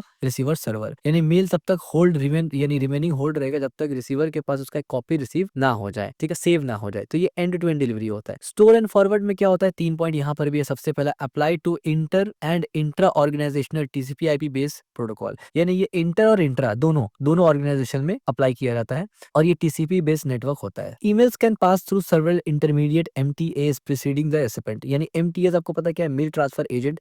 तो इसमें क्या होता है, स्टोर एंड फॉरवर्ड में मल्टीपल इंटरमीडिएट एमटीएस हो सकते हैं, जरूरी नहीं कि होगा बट हो सकते हैं रिसीवर के पास मेल जाने से पहले कुछ प्रोसेसिंग के लिए। Email are only send to a sender after they are receive at a primary server not at final one, यानी email are only send to the sender, email तभी सेंडर को सेंड किया जाता है after the receive at the primary server, जब वो primary server में receive कर ले, नॉट द फाइनल वन। यानी यहाँ पर जो ये बता रहा है ना कि email are only send to a sender after the receive at the primary primary server, यानी इसका ये मतलब नहीं कि ईमेल सेंडर को ही दोबारा भेजा जाएगा। इसका मतलब है कि एक्नॉलेजमेंट के रिसीवर ने एक्सेप्ट कर लिया, उसका लेके उसको भेजा जाएगा, कि जो हमने देखा था ना कि एक्नॉलेजमेंट वगैरह भेजा जाता है कि हाँ लिया कि नहीं लिया, ये वो वाला चीज है, ठीक है। ऐसा नहीं कि दोबारा सेंड उसको किया जाएगा email. The store and forward method is more common in modern email systems. आमतौर पर ये इस्तेमाल होता है। It's provide better reliability and allow more complex routing paths. More complex routing paths और रिलायबिलिटी वगैरह को ये भी सपोर्ट ज्यादा अच्छे से करता है। अब एसएमटीपी का फीचर्स क्या है कुछ, तो आप देखिए यहाँ पर कुछ लिस्ट किया हमने फीचर को। सबसे पहले रिलायबिलिटी है, ये कैसे करके, this there is a guaranteed of SMTP will successfully deliver message to a right destination server. इसमें गारंटी, एसएमटीपी जब इस्तेमाल करते हैं ना तो 100% गारंटी होता है, यानी 100% तो नाम ही बोले, बट अगर गारंटी होता है कि सक्सेसफुली मैसेज डिलीवर होगा डेस्टिनेशन में, यानी राइट डेस्टिनेशन में। It's a rare instance that it doesn't. A return message is produced to inform the sender that there was a breakdown in the communication channel. और ये rare होता है कि ऐसा ना हो, और अगर कभी ऐसा नहीं होता है तो सेंडर को मैसेज कर दिया जाता है दोबारा से, रिस्पॉन्स यानी जो एरर जो भी हुआ है वो बता दिया जाता है कि चैनल में ब्रेकडाउन हुआ है, फॉर सम रीजन मैं आपका ईमेल सेंड नहीं हुआ। दूसरा स्टोर एंड फॉरवर्ड सर्विस, ये जो हमने ऊपर पढ़ा था ना स्टोर एंड फॉरवर्ड, ये सर्विस भी इसका फीचर में आता है। SMTP also allow for alternate delivery of message, यानी अल्टरनेट डिलीवरी ऑफ मैसेज भी ये अलाउ करता है in case where the receiver server is down. जब रिसीवर का यानी सर्वर का यानी रिसीवर का सर्वर डाउन हो, it will still deliver the message as it will be saved and send when the server is active, क्योंकि वो उसको सेव कर लेता है अपने पास और जैसे ही सर्वर एक्टिव हो तब भेज देगा। कमांड एंड रिस्पॉन्स स्ट्रक्चर, अब कमांड और रिस्पॉन्स स्ट्रक्चर क्या होता है? The simplicity of command response interaction is a distinguish characteristic of SMTP, यानी सिंप्लिसिटी जो कमांड होता है और जो रिस्पॉन्स इंटरैक्शन होता है वो अलग करता है कैरेक्टरिस्टिक को एसएमटीपी का। Command send by client will always produce a corresponding response code. जो भी कमांड क्लाइंट सेंड करेगा तो वो हमेशा प्रोड्यूस करेगा उसके कॉरेस्पॉन्डिंग रिस्पॉन्स कोड को, जो कि सर्वर से आएगा, इंडिकेटिंग डिलीवरी और नेक्स्ट स्टेप। यानी इससे ये पता चलेगा कि भाई डिलीवरी प्रॉपर हुआ है या फिर कुछ और करना है या क्या हुआ इसके बारे में, ठीक है। यानी एक्नॉलेजमेंट की तरह। सपोर्ट फॉर मल्टीपल रेसिपिएंट्स, यानी मल्टीपल रिसीवर को सपोर्ट करता है। SMTP is capable of delivering the same message to multiple receiver at the same time. एक ही वक्त में एक ही मैसेज को मल्टीपल लोगों को सेंड कर सकते हैं आप। This facilitate group emailing and mailing list, ठीक है, ग्रुप ईमेल वगैरह भी कर सकते हैं। Queue management, SMTP server are designed with the ability to manage message queue. क्या मतलब? यानी एसएमटीपी सर्वर जो है वो डिजाइन इस तरीके से हुआ है कि उसके अंदर ये एबिलिटी भी मौजूद है कि वो मैसेज मैनेज करता है मैसेज क्यू को। क्यू का मतलब वो लिस्ट पे रहेगा पूरा। If a message is unable to be send, अगर मैसेज को सेंड नहीं किया जाया, फॉर एग्जांपल नहीं किया गया, फॉर सम रीजन अनेबल हुआ, the server will replace the message in the queue and attempt to resend at the predetermined time interval. तो क्या होता है कि जो सर्वर है वो उसको रिप्लेस करेगा मैसेज को दूसरे क्यू में, यानी नेक्स्ट टाइम फिर उसको सेंड करना है कुछ टाइम के बाद, रीसेंड करना है बेसिकली कुछ इंटरवल टाइम के बाद। एक्सटेंसिबिलिटी क्या होता है? द इम्प्लीमेंटेशन ऑफ ESMTP, यानी एक्सटेंडेड एसएमटीपी, काइंड ऑफ एक एक्सटेंशन है, ये इंप्लीमेंट किया जाता है। Allow for a various new functionality add करता है ये एसएमटीपी के अंदर। एक्सटेंसिबल यानी एक्सटेंडेड आप बोल सकते हैं एसएमटीपी, यानी XSMTP, सच एज ऑथेंटिकेशन को इनहेंस करता है, ये ऐड करता है एसएमटीपी के अंदर। सिक्योर ट्रांजेक्शन को सिक्योर करता है and improve management and oversize attachment, चीजों को जो भी आप अटैच करना चाहते हैं ईमेल में बड़ा साइज का, उसके लिए ये काम में आता है। ये कुछ रिलायबल और इंपॉर्टेंट फीचर था जो एसएमटीपी में आपको जानना जरूरी था। इसके बाद मॉडल ऑफ एसएमटीपी सिस्टम। अब एफएमसी क्या बोल रहा हूं मैं, एसएमटीपी सिस्टम जो है उसका मॉडल कैसे होता है? In the SMTP model user utilize user agent, हमने पहले ही देखा जैसे कि आउटलुक, मोजिला वगैरह, ये यूजर एजेंट्स होता है। इसको भी यानी ब्राउजर होता है, इसको आप इस्तेमाल करते हैं आमतौर पे, यानी नॉट स्ट्रिक्टली ब्राउजर होता है बट ब्राउजर में भी होता है, दूसरे भी जैसे कि आउटलुक वगैरह है, ये होता है। इसमें आप ये यूजर एजेंट बेसिकली होता है आपके पास, ठीक है। दूसरा क्या होता है? Through TCP mail transfer agent, और एक टीसीपी मेल ट्रांसफर एजेंट भी होगा, यानी मेल ट्रांसफर एजेंट होता है जो टीसीपी में चलता है। Takes care of email exchange, और ये क्या करता है? ईमेल एक्सचेंज को टेक केयर करता है। Local mail transfer agents are set up by system admins, local जो मेल ट्रांसफर एजेंट होता है उसको सिस्टम एडमिन सेट करता है। And mail transfer agent are connected in such a manner that queue unsent email are retrieved for delivery in the event of fail attempt. और इसको इस तरीके से सेट किया जाता है ना, जो लोकल एमटीएस होते हैं उसको एडमिन्स इस तरीके से सेट और कनेक्ट करते हैं कि क्यू में जो अनसेंड मैसेजेस है वो खुद से रीट्राई होके, यानी रीट्राई करके वो डिलीवरी करने की कोशिश करेगा अटेम्प्ट यानी फेल होने के बाद, यानी री अटेम्प्ट खुद से होगा, बेसिकली क्यू में चला जाएगा वो। इस तरीके से MTAs are responsible for distributing emails to mail box में डिस्ट्रीब्यूट करने के लिए भी, यानी अलग अलग लोगों को डिस्ट्रीब्यूट करने के लिए काम में आता है। That can be accessed by user for later retrieval, जिसको यूजर बाद में रिट्रीव करके देख सकता है। Core component user agent, mail submission agent and mail transfer agent. अब 3 किस्म का एजेंट का नाम आया, बल्कि एक और भी है, मेल डिलीवर एजेंट, ठीक है। ये 4 एक तरफ से देखा जाए मेल एजेंट बना दे आपने। Mail user agent MAU, mail submission agent MSA, mail transfer agent MTA और mail deliver agent MDA work together to ensure email delivery from sender to receiver, ठीक है। यानी ये चारों का चारों एजेंट बेसिकली मिल के काम करते हैं। एक मेल यूजर सेंडर होता है, यानी mail user sender basically initiate जो हुआ है ना, उसको इनिशिएट करता है। बेसिकली इनिशियल जो आपका ईमेल है उसको फॉर्मेट वगैरह करने के बाद ये एजेंट का काम सिर्फ फॉर्मेट वगैरह करके रखना है, और जो मेल सबमिशन एजेंट है वो सेंड करता है बेसिकली, यानी सबमिट करेगा। और मेल ट्रांसफर एजेंट ये संभालता है कि दो डिवाइस के दरमियान जो एक्सचेंज होगा वो विया इंटरनेट वो कैसे करके होगा। और मेल डिलीवरी एजेंट जो है वो रिसीवर के पार्ट में, रिसीवर के एंड में काम करता है। Work together to ensure email delivery from sender to receiver, ठीक है। The SMTP system follows a logical flow where the sender's MUA यानी mail user agent create the email which is then send it to MSA, यानी logical flow में काम करता है। पहले MUA क्या करता है, क्रिएट ईमेल करता है, फिर वो सेंड करता है MSA को, व्हिच पासेस टू MTA, और MTA क्या करता है, route the email through the network of recipient MTA। तो यानी एक पर्टिकुलर पाथ से वो नेटवर्क में सेंड करता है रिसीवर MTA के पास, व्हिच डिलीवर्स द MDA, और फिर वहां पर MDA काम होता है और वो डिलीवर करता है for storage until the receiver retrieve it विया MUA। और फिर रिसीवर भी एट द एंड में रिसीव किससे करेगा, MUA से। यानी ये जो MUA है ये सिर्फ यूजर के करीब रहता है, चाहे सेंड करने का हो या रिसीव करने का, ठीक है। मेन कंपोनेंट्स क्या क्या होता है, आप देखिए यही सब चार चीज, यानी चार अलग अलग किस्म के एजेंट्स होते हैं जो बेसिकली पूरा का पूरा मेल ट्रांसफर का या पूरा का पूरा end to end email service यानी सिंपल मेल ट्रांसफर प्रोटोकॉल को संभालते हैं। एक होता है mail user agent, send and receive email, इसका काम सेंड और रिसीव करना है email. This is an application that user interact with directly, ये वो एप्लीकेशन होता है जहां पर यूजर डायरेक्ट इंटरैक्ट करता है, जैसे कि आउटलुक है, थंडरबर्ड है, वेब बेस्ड ईमेल क्लाइंट वगैरह है, ठीक है। जितने भी ईमेल क्लाइंट्स वगैरह, इसका नाम आपने नहीं सुना होगा, आउटलुक, थंडरबर्ड वगैरह। ये बेसिकली जब आप बैकएंड में काम करते हैं तो बैकएंड इंजीनियर्स जो होते हैं, जब उनको ईमेल वाला फंक्शनैलिटी डालना होता है ना, तो वो ये सब इस्तेमाल करते हैं, ठीक है। ईमेल क्लाइंट्स तब उनको जरूरत पड़ता है, ठीक हो गया। तो ये क्या करता है, ये रिसीव करने का काम करता है मेल को, और सेंड करने का काम करता है मेल को। इसके बाद आता है मेल सबमिशन एजेंट, ये क्या करता है, एक्सेप्ट मेल फ्रॉम MUA, यानी मेल यूजर एजेंट से मेल को ये एक्सेप्ट करता है एंड सेंड करता है MTA के पास। It typically listen on port number 587 में फॉर इनकमिंग सबमिशन।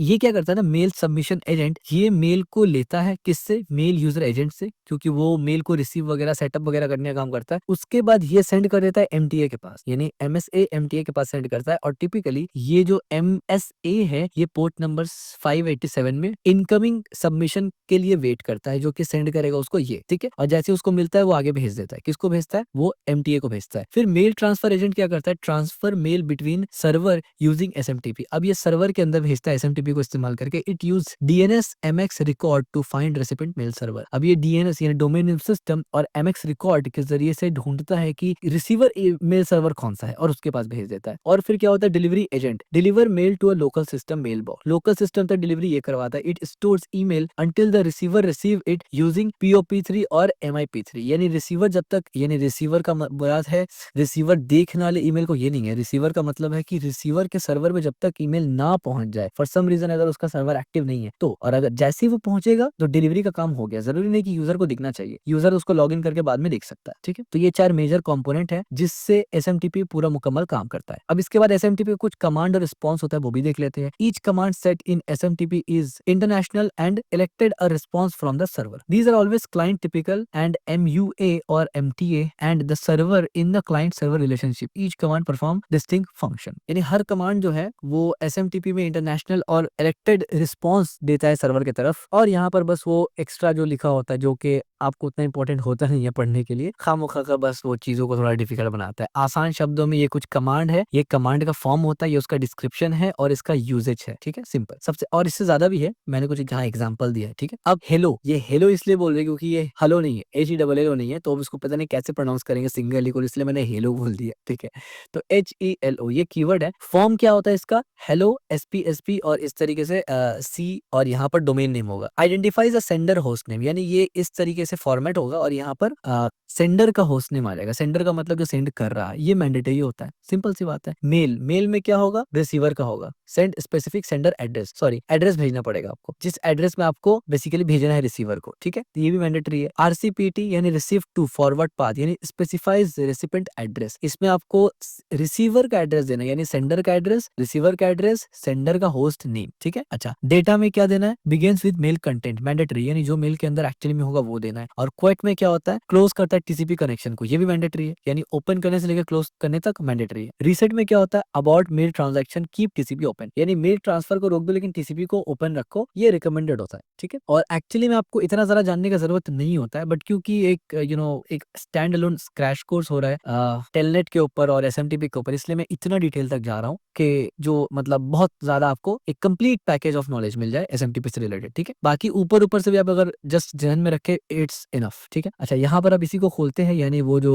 हमारा कमांड्स था उसको थोड़ा सा खोलते हैं यहाँ पर। ठीक है, कॉमन एसएमटीपी कमांड। अब यहाँ पर हेलो और एलो, ठीक है, ये क्या होता है, the hello command is used by a client to introduce itself to SMTP server. SMTP server से क्लाइंट खुद को इंट्रोड्यूस करने के लिए बोलता है भाई हेलो आई एम हियर, ये वाला। ठीक है, इसके बाद एक ई हेलो। ई हेलो क्या होता है, एक्सटेंडेड हेलो, यानी ये हेलो है अब इसको एक्सटेंड कर दिया तो जाहिर सी बात है इसमें कोई फंक्शन वगैरह फीचर ऐड होगा। Is a new version used in extended SMTP, यानी एसएमटीपी एक था हमें पता है और एक एक्सटेंडेड एसएमटीपी था। तो एक्सटेंडेड एसएमटीपी में क्या था, नया नया फीचर्स वगैरह ऐड किया गया था। तो जो हेलो था HELO ये एसएमटीपी का कमांड था, और EHLO ये एक्सटेंडेड एसएमटीपी का कमांड है जो कि न्यूअर वर्जन है। ठीक है, to identify the client and request support extension.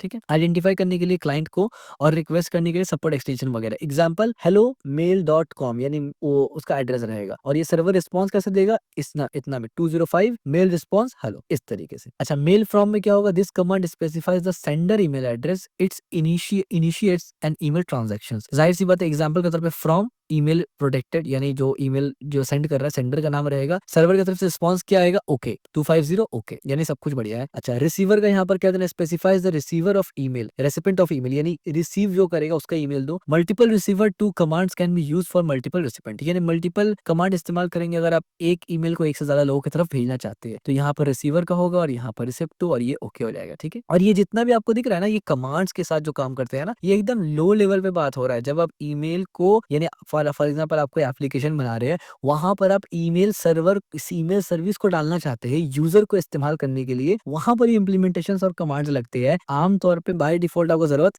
नहीं पड़ता है इसका। ठीक है, तो ये आप सोच रहे होंगे कि कमांड वगैरह क्या चक्कर है यहाँ पर, तो कमांड वगैरह उनके लिए जो ईमेल्स वगैरह को इंप्लीमेंट वगैरह करते हैं उसके लिए।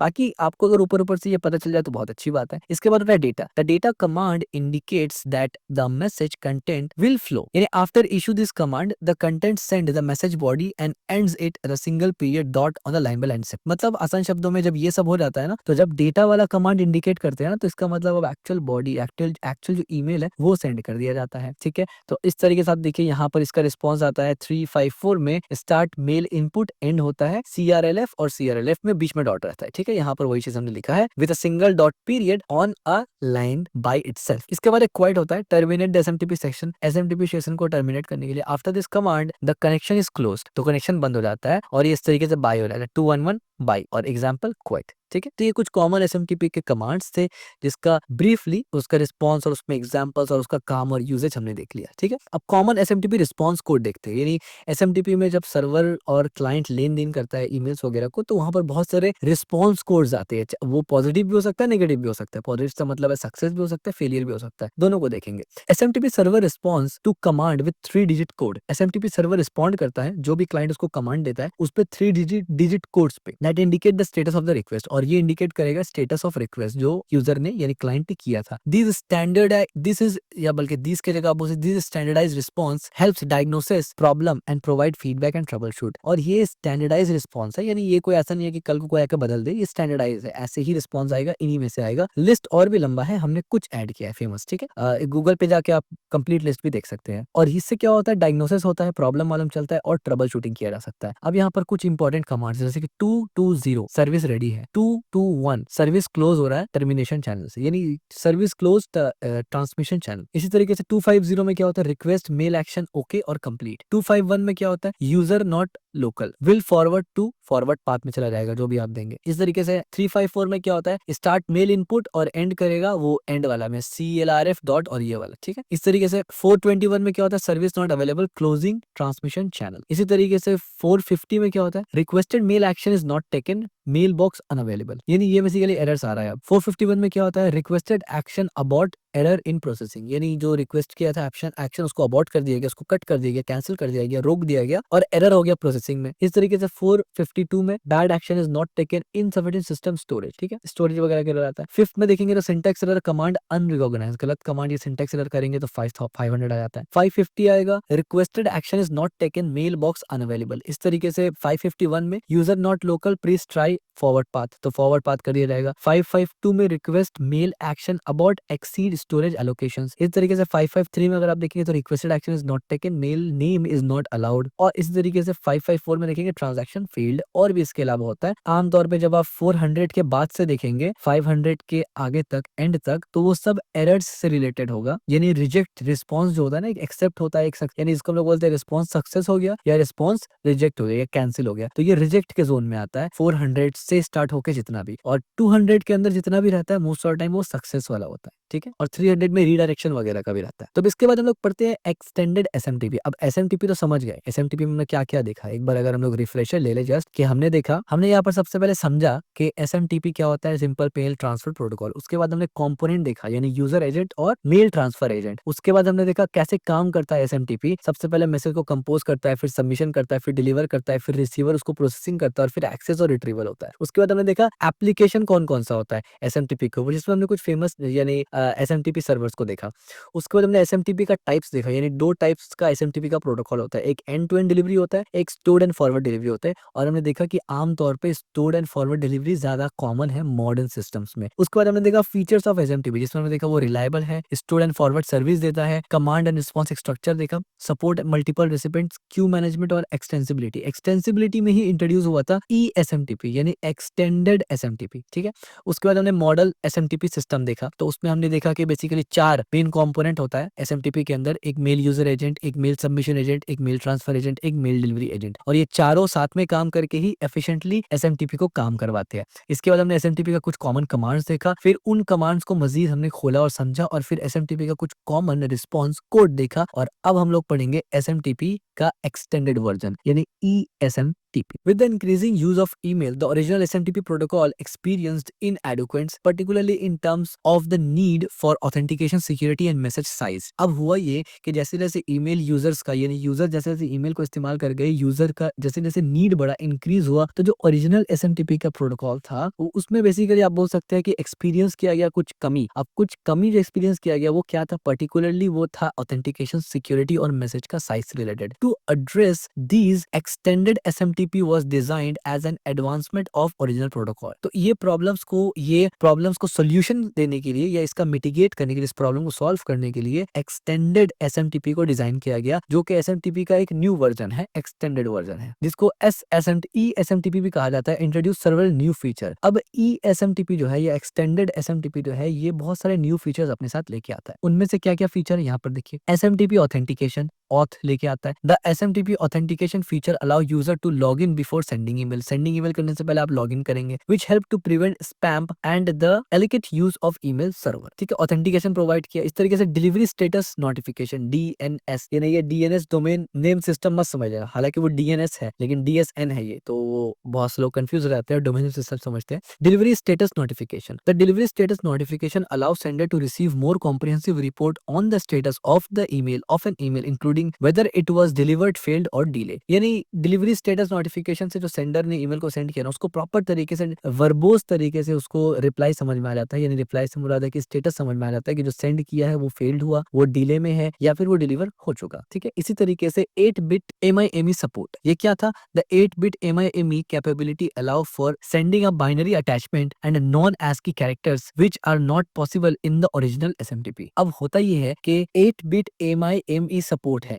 ये क्या होता है ना, ये कैपेबिलिटी आपको प्रोवाइड करता है जिसमें आप बाइनरी अटैचमेंट दे सकते हैं और नॉन ASCII कैरेक्टर्स को भी ऐड कर सकते हैं, जो कि ओरिजिनल एसएमटीपी में जरूरत यानी पॉसिबल ही नहीं था, और ओरिजिनल एसएमटीपी में ये फीचर ही नहीं था। इसके बाद एक था start TSL command, user can encrypt their SMTP session which enhance the privacy of mail and protect them from eavesdroppings. यानी आप जो एसएमटीपी था उसको इनक्रिप्ट भी कर सकते थे स्टार्ट TSL कमांड के साथ, जिससे अब जो एसएमटीपी था वो अब क्या होगा, इनक्रिप्ट होके जाएगा, ठीक है। और इंक्रिप्शन के ऊपर और ये वाला चीज के ऊपर हमने ऑलरेडी डिस्कस किया हुआ है इससे पहले भी, साइज एक्सटेंशन। और आखिरी चीज जो न्यू फीचर eSMTP में डाला गया वो size extension. The size extension allow server to specify the maximum message size which avoids excessive large message. तो यहाँ पर क्या हुआ कि साइज को एक्सटेंड किया गया, अलाउ किया गया सर्वर को कि स्पेसिफाई करे वो maximum size which avoids excessive large message, जो कि बहुत बड़ा मैसेज को भी अवॉइड करेगा। ठीक है, thus eSMTP improve the security, flexibility and efficiency of SMTP from modern internet। यानी eSMTP एक्सटेंडेड SMTP जो है वो इंप्रूव करता है सिक्योरिटी, फ्लेक्सिबिलिटी देता है, एफिशिएंट बनाता है SMTP को मॉडर्न इंटरनेट के लिए। ठीक है, अब समझिए difference between SMTP and extended SMTP। ये काफी इंपॉर्टेंट क्वेश्चन हो जाता है इंटरव्यू पर्सपेक्टिव से, तो मैं नहीं बोलूंगा एग्जाम पर्सपेक्टिव से, क्योंकि ये एप्लीकेशन लेयर्स पे जितना भी डिटेल है इसमें इंटरव्यू में बहुत ही कम पूछा जाता है, और खास करके SMTP के ऊपर आपको बहुत ज्यादा तो नहीं पूछा जाएगा वेरी ऑनेस्टली, बट नॉलेज होना अच्छी बात है। फीचर देख लेते हैं SMTP और एक्सटेंडेड SMTP। यूजर वेरिफिकेशन की जरूरत पड़े तो SMTP में कोई यूजर वेरिफिकेशन नहीं है, यूजर वेरिफिकेशन नहीं है, तो स्पैम होने का चांसेस ज्यादा हो जाता है। XSMTP में क्या है, ऑथेंटिकेशन है, सेंडर सपोर्ट। ठीक है, मल्टीमीडिया सपोर्ट में देखा जाए तो SMTP में can not attach multimedia without MIME, यानी विदाउट MIME आप कोई भी मल्टीमीडिया अटैच नहीं कर सकते। MIME बेसिकली आपको प्रोवाइड करता है मल्टीमीडिया जैसा दूसरे चीजों को ऐड करने का, इस पे फिर कभी डिस्कस करेंगे। Can attach multimedia file directly. Extended SMTP में डायरेक्ट आप मल्टीमीडिया अटैच कर सकते हैं। ईमेल साइज के बारे में बताया जाए तो can not reduce email size, इसमें आप ईमेल साइज को रिड्यूस नहीं कर सकते, यानी बहुत बड़ा ईमेल भेज देंगे तो प्रॉब्लम होगा वहां पर। लेकिन एक्सटेंडेड SMTP में क्या है, सपोर्ट साइज रिडक्शन कंप्रेशन। ठीक है, यानी रिड्यूस भी कर सकते हैं, कंप्रेस भी कर सकते हैं। Initial command start with hello command, और यहाँ पर इनिशियल कमांड है HELO, यानी यहाँ पर HELO, यहाँ पर EHLO। ठीक है, एक्सटेंडेड में सिक्योरिटी है तो लिमिटेड सिक्योरिटी फीचर SMTP में है, और इनहेंस सिक्योरिटी स्टार्ट TSL मौजूद है एक्सटेंडेड SMTP के अंदर। एक्सटेंशन की बात करें तो no support of extension, SMTP में कोई एक्सटेंशन सपोर्ट नहीं करता, और एक्सटेंडेड SMTP में सपोर्ट वेरियस एक्सटेंशन। एक्सटेंशन का मतलब है कि और थर्ड पार्टी या कोई और अलग से बनाया हुआ चीज को आप मेन प्रोटोकॉल में ऐड कर दे ताकि वो उसका हिस्सा बन जाए। तो SMTP में ऐसा नहीं था, लेकिन XSMTP में है, यानी eSMTP में है ये। eSMTP is a backward compatibility with SMTP and most modern email system use eSMTP for its enhanced feature and security capability। और एक बहुत बड़ा इंपॉर्टेंट चीज ये है कि एक्सटेंडेड SMTP जो है ना, ये बैकअप कंपैटिबिलिटी के साथ आता है SMTP के, यानी अगर आप यानी eSMTP इस्तेमाल करेंगे यानी एक्सटेंडेड SMTP, तो नॉर्मल SMTP से भी बात कर सकते हैं, बैकअप कंपैटिबिलिटी पूरा देता है। और इसीलिए mostly modern email system extended SMTP को इस्तेमाल करते हैं, क्योंकि ये इनहेंस्ड इसका इनहेंस्ड फीचर की वजह से और सिक्योरिटी कैपेबिलिटी की वजह से। अब SMTP का आर्किटेक्चर और फ्लो कैसे होता है। SMTP flow and architecture, logical component of SMTP offers SMTP office architecture and system ensure the office seamlessly pass manage for deliver. यानी इसका आर्किटेक्चर और जो लॉजिकल कंपोनेंट्स है वो देखते हैं। कुछ चीज ऑलरेडी देख चुके हैं, बाकी चीज को भी देख लेते हैं। मेल यूजर एजेंट होता है, इसका मतलब क्या होता है, this refer to end user application that individual utilize to craft dispatch and access email, Outlook, Thunderbird वगैरह। It's connect the SMTP server when message need to be send. यानी आसान शब्दों में यूजर डायरेक्टली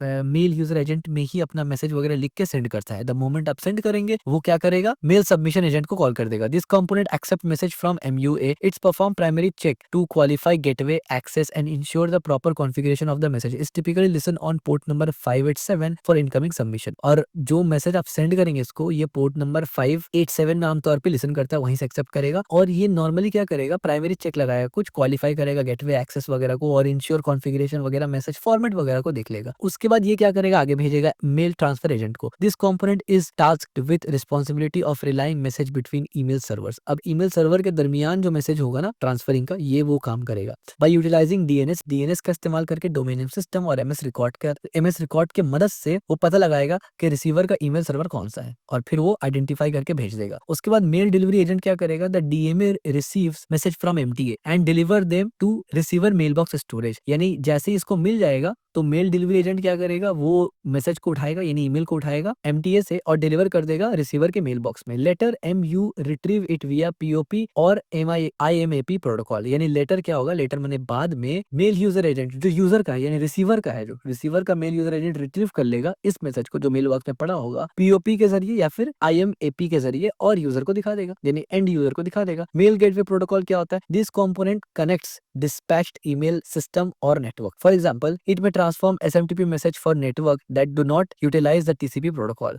यानी ये क्या करता है ना, गेटवे एक ऐसा कंपोनेंट है जो कनेक्ट करता है डिस्पैरेट मेल सिस्टम को और नेटवर्क को। इसका मतलब ये है कि it may transform SMTP message for network that do not utilize the TCP IP protocol. यानी ये SMTP मैसेज को ऐसे नेटवर्क में ट्रांसफॉर्म कर सकता है, ऐसी चीज में ट्रांसफॉर्म कर सकता है जो TCP IP प्रोटोकॉल जिसका इस्तेमाल ना करते हो। SMTP ports and their usage. अब SMTP का पोर्ट और उनका इस्तेमाल। SMTP communication typically use the following port. आमतौर पे ये पोर्ट इस्तेमाल होता है। पोर्ट नंबर 25 इस्तेमाल होता है default SMTP port for message relay between mail server. Mail server में मैसेज रिलाई वगैरह जो होता है वो डिफॉल्ट के लिए 25 पोर्ट होता है। ठीक है। इंक्रिप्शन में अगर देखेंगे तो मे यूज स्टार्ट TLS कर देंगे अगर तो इसी पोर्ट में चलेगा, लेकिन इनक्रिप्टेड होकर चलेगा। ठीक है। इसी तरीके से पोर्ट नंबर 465 में SMTP ओवर SSL, तो SMTP S use for encryption communication, implicit SSL। यानी अगर आप SMTP को पोर्ट नंबर 465 में खोलेंगे तो उसमें बेसिकली SSL लगा हुआ होता है, यानी वो SSL इंक्रिप्शन के साथ चलता है, तो इसीलिए उसको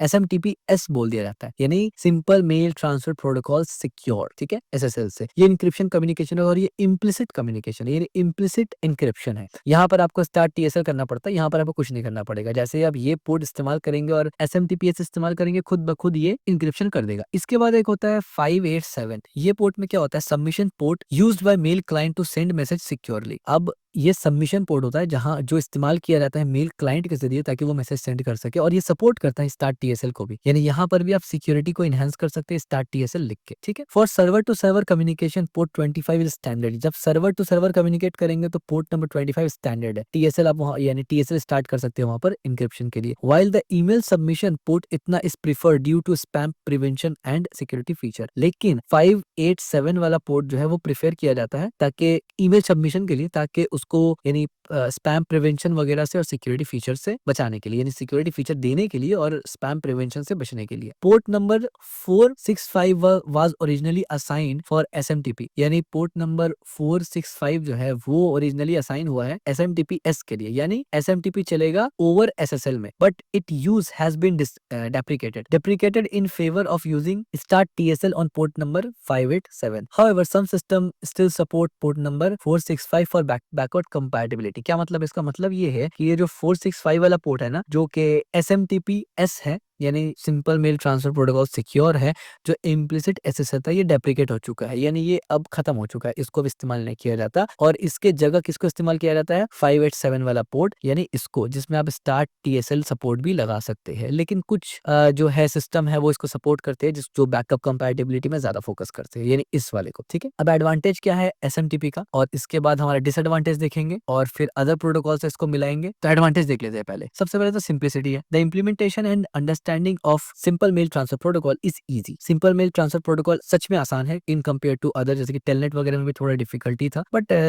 SMTP में कोई ऐसा बहुत ज्यादा टेक्निकल चीज भी नहीं था, ना ही कुछ बहुत ज्यादा डिफिकल्ट था। Thus making it prefer for email communication, इसीलिए ये प्रेफर होता है ईमेल कम्युनिकेशन में। The design guaranteed that there will no interrupt during the transfer of the message between the server, और इस बात का गारंटी भी लिया जाता है कि कोई भी इंटरप्शन नहीं होगा ट्रांसफर मैसेज के दौरान बिटवीन द सर्वर्स। ठीक है। इंटरऑपरेबिलिटी, ठीक है। SMTP functions and communications on various platform various system networks, thus ensuring communication between different email client and server across the globe। यानी कंपैटिबिलिटी भी प्रोवाइड करता है SMTP फंक्शन, और फंक्शंस जो है और कम्युनिकेट करता है ओवर अलग अलग प्लेटफॉर्म, ऑपरेटिंग सिस्टम हो गया, नेटवर्क हो गया। तो इसके वजह से ये इंश्योर करता है कि भाई कम्युनिकेशन हो सके अलग अलग डिफरेंट क्लाइंट और सर्वर, यानी ईमेल क्लाइंट और ईमेल सर्वर अलग अलग के दरमियान हो सके, जो कि ग्लोबली होता है, यानी अलग ईमेल क्लाइंट है, अलग ईमेल सर्वर है, ग्लोबल इस्तेमाल हो रहा है, तो कंपैटिबिलिटी भी चाहिए।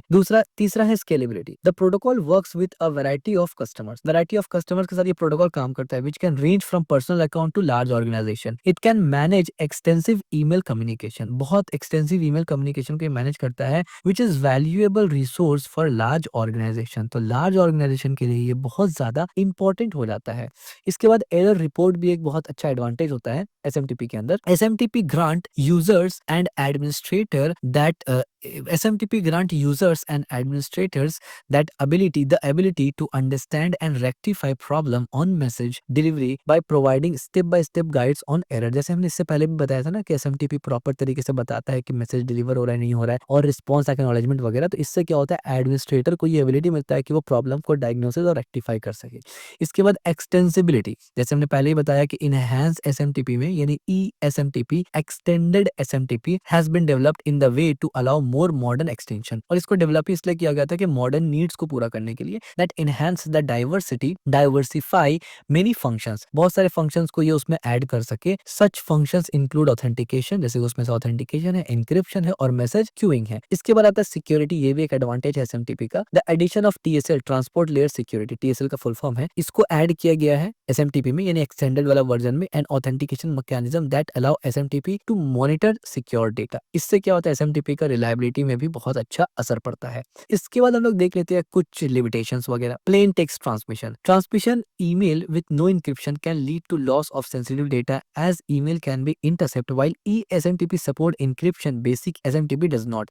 अब डिसएडवांटेज इसलिए है क्योंकि बेसिक और कोर SMTP जो है वो इंक्रिप्शन नहीं फॉलो करता, इसीलिए उसका ये डिसएडवांटेज था। लेकिन ESMTP जो था वो इंक्रिप्शन को सपोर्ट करता है, तो इस वजह से जो SMTP है उसका डिसएडवांटेज क्या हो जाता है कि वो सिक्योर नहीं है। Spam issue, SMTP is quite open and it can be abused by email unsolidity and spam email that has lead to the development of various anti-spam technique and authentication mechanism। इसी तरीके से यानी spam issue का भी दिक्कत है यहाँ पर, इस वजह से ये डिसएडवांटेज है SMTP में खास करके, हाँ याद रखना। Message limit size, attachment size limitation occur because many server impose regulation on a large file transfer. This can be problematic when sending a large file media of content।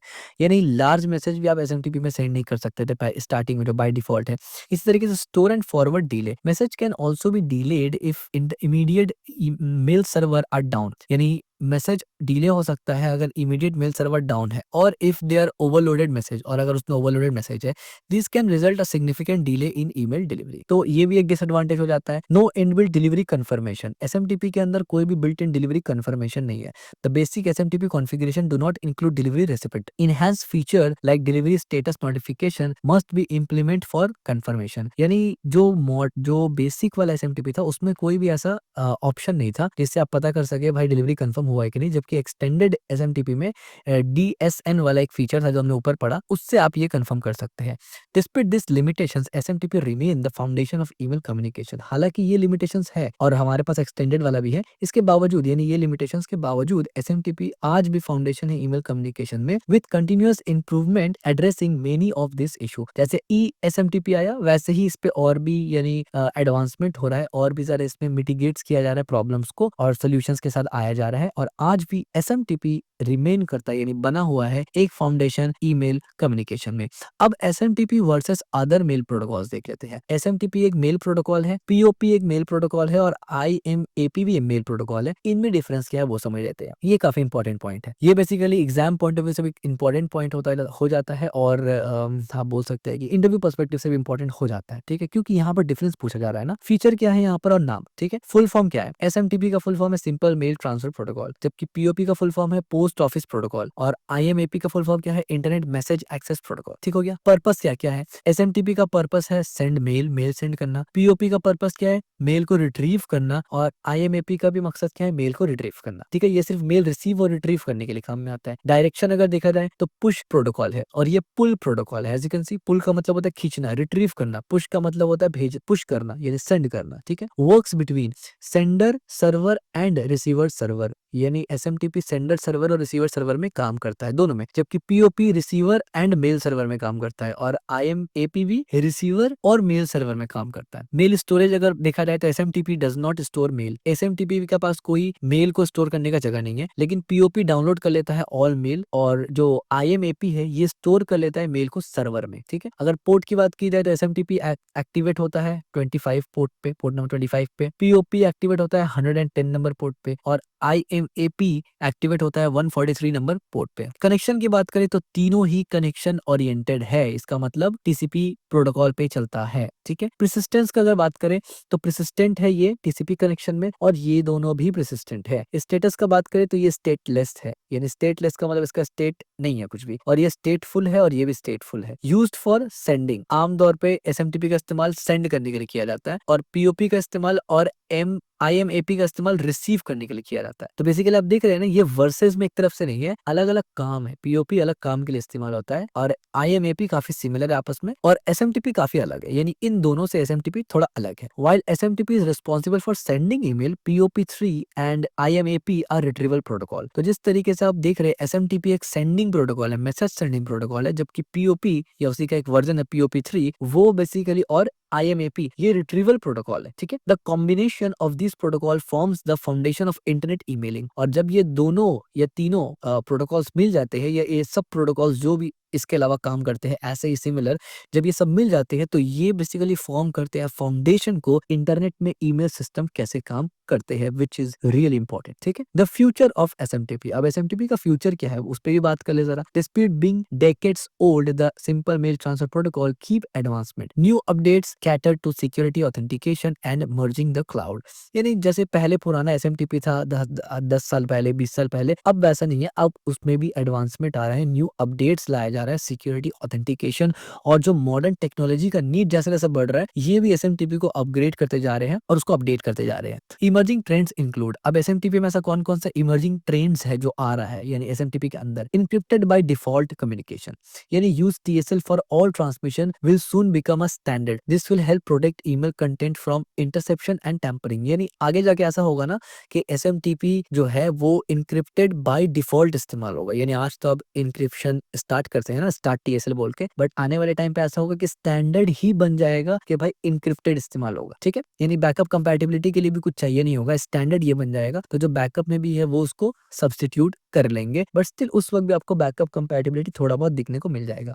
इसके बाद AI driven spam detection, ये तो आपने बहुत ज्यादा सुना होगा कि AI के मदद से आप स्पैम डिटेक्ट कर सकते हैं, ठीक है। Machine learning strategies will become standard for identifying spam, यानी आज के टाइम पे मशीन लर्निंग का जो स्ट्रेटेजीज होता है, एल्गोरिदम्स है, मॉडल्स है, वो बेसिकली स्टैंडर्डाइज हो चुका है कि भाई ईमेल का स्पैम को आइडेंटिफाई करने के लिए तो यही इस्तेमाल करना है, क्योंकि ये सबसे बेस्ट तरीका हो जाता है। This system can analyse pattern and behaviours to more accurately identify and filter unwanted email. और ये जो सिस्टम होता है, यानी जो मॉडल्स होता है मशीन लर्निंग का, ये एनालाइज करते हैं पैटर्न्स को, बिहेवियर को, प्रीवियस डेटा के बेसिस पर, जिसको आपने ऑलरेडी बताया हुआ है कि भाई ये स्पैम पे ये नहीं है, और एक्यूरेटली आइडेंटिफाई करते हैं और फिल्टर करते हैं अनवांटेड ईमेल को, जिससे यूजर को हेडेक नहीं होता है। Improved authentication protocol, authentication protocol को और भी ज्यादा इंप्रूव किया जा रहा है, जैसे कि वाइड स्प्रेड यूज, यानी बहुत ज्यादा तादाद पे इस्तेमाल होता है SPF का, DKIM का, इस तरीके से DMRC का इन गेनिंग ट्रांजेक्शन, ठीक है। This protocol helps verify authenticity of email sender and prevent spoofing. और ये अलग अलग जो प्रोटोकॉल्स का मैंने नाम बताया ना, चाहे वो SPF हो, चाहे वो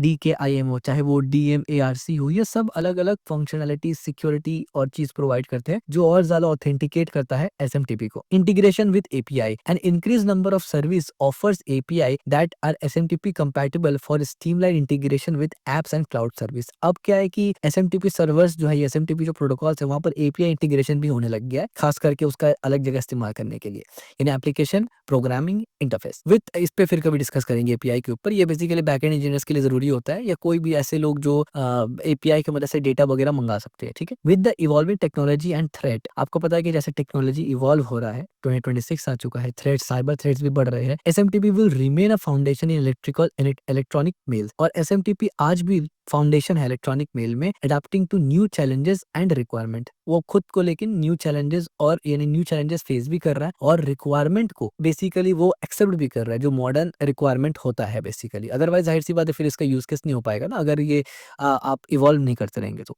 conclusion and FAQs। Conclusion, SMTP still facilitate email communication and it is a basic framework for the world's electronic communication। यानी आज भी SMTP ही यानी आप बोल सकते हैं एक फाउंडेशन है पूरा का पूरा इंटरनेट में इलेक्ट्रॉनिक कम्युनिकेशन के बारे में, जहां पर ईमेल से रिलेटेड बात हो तो SMTP ही फोकस किया जाता है।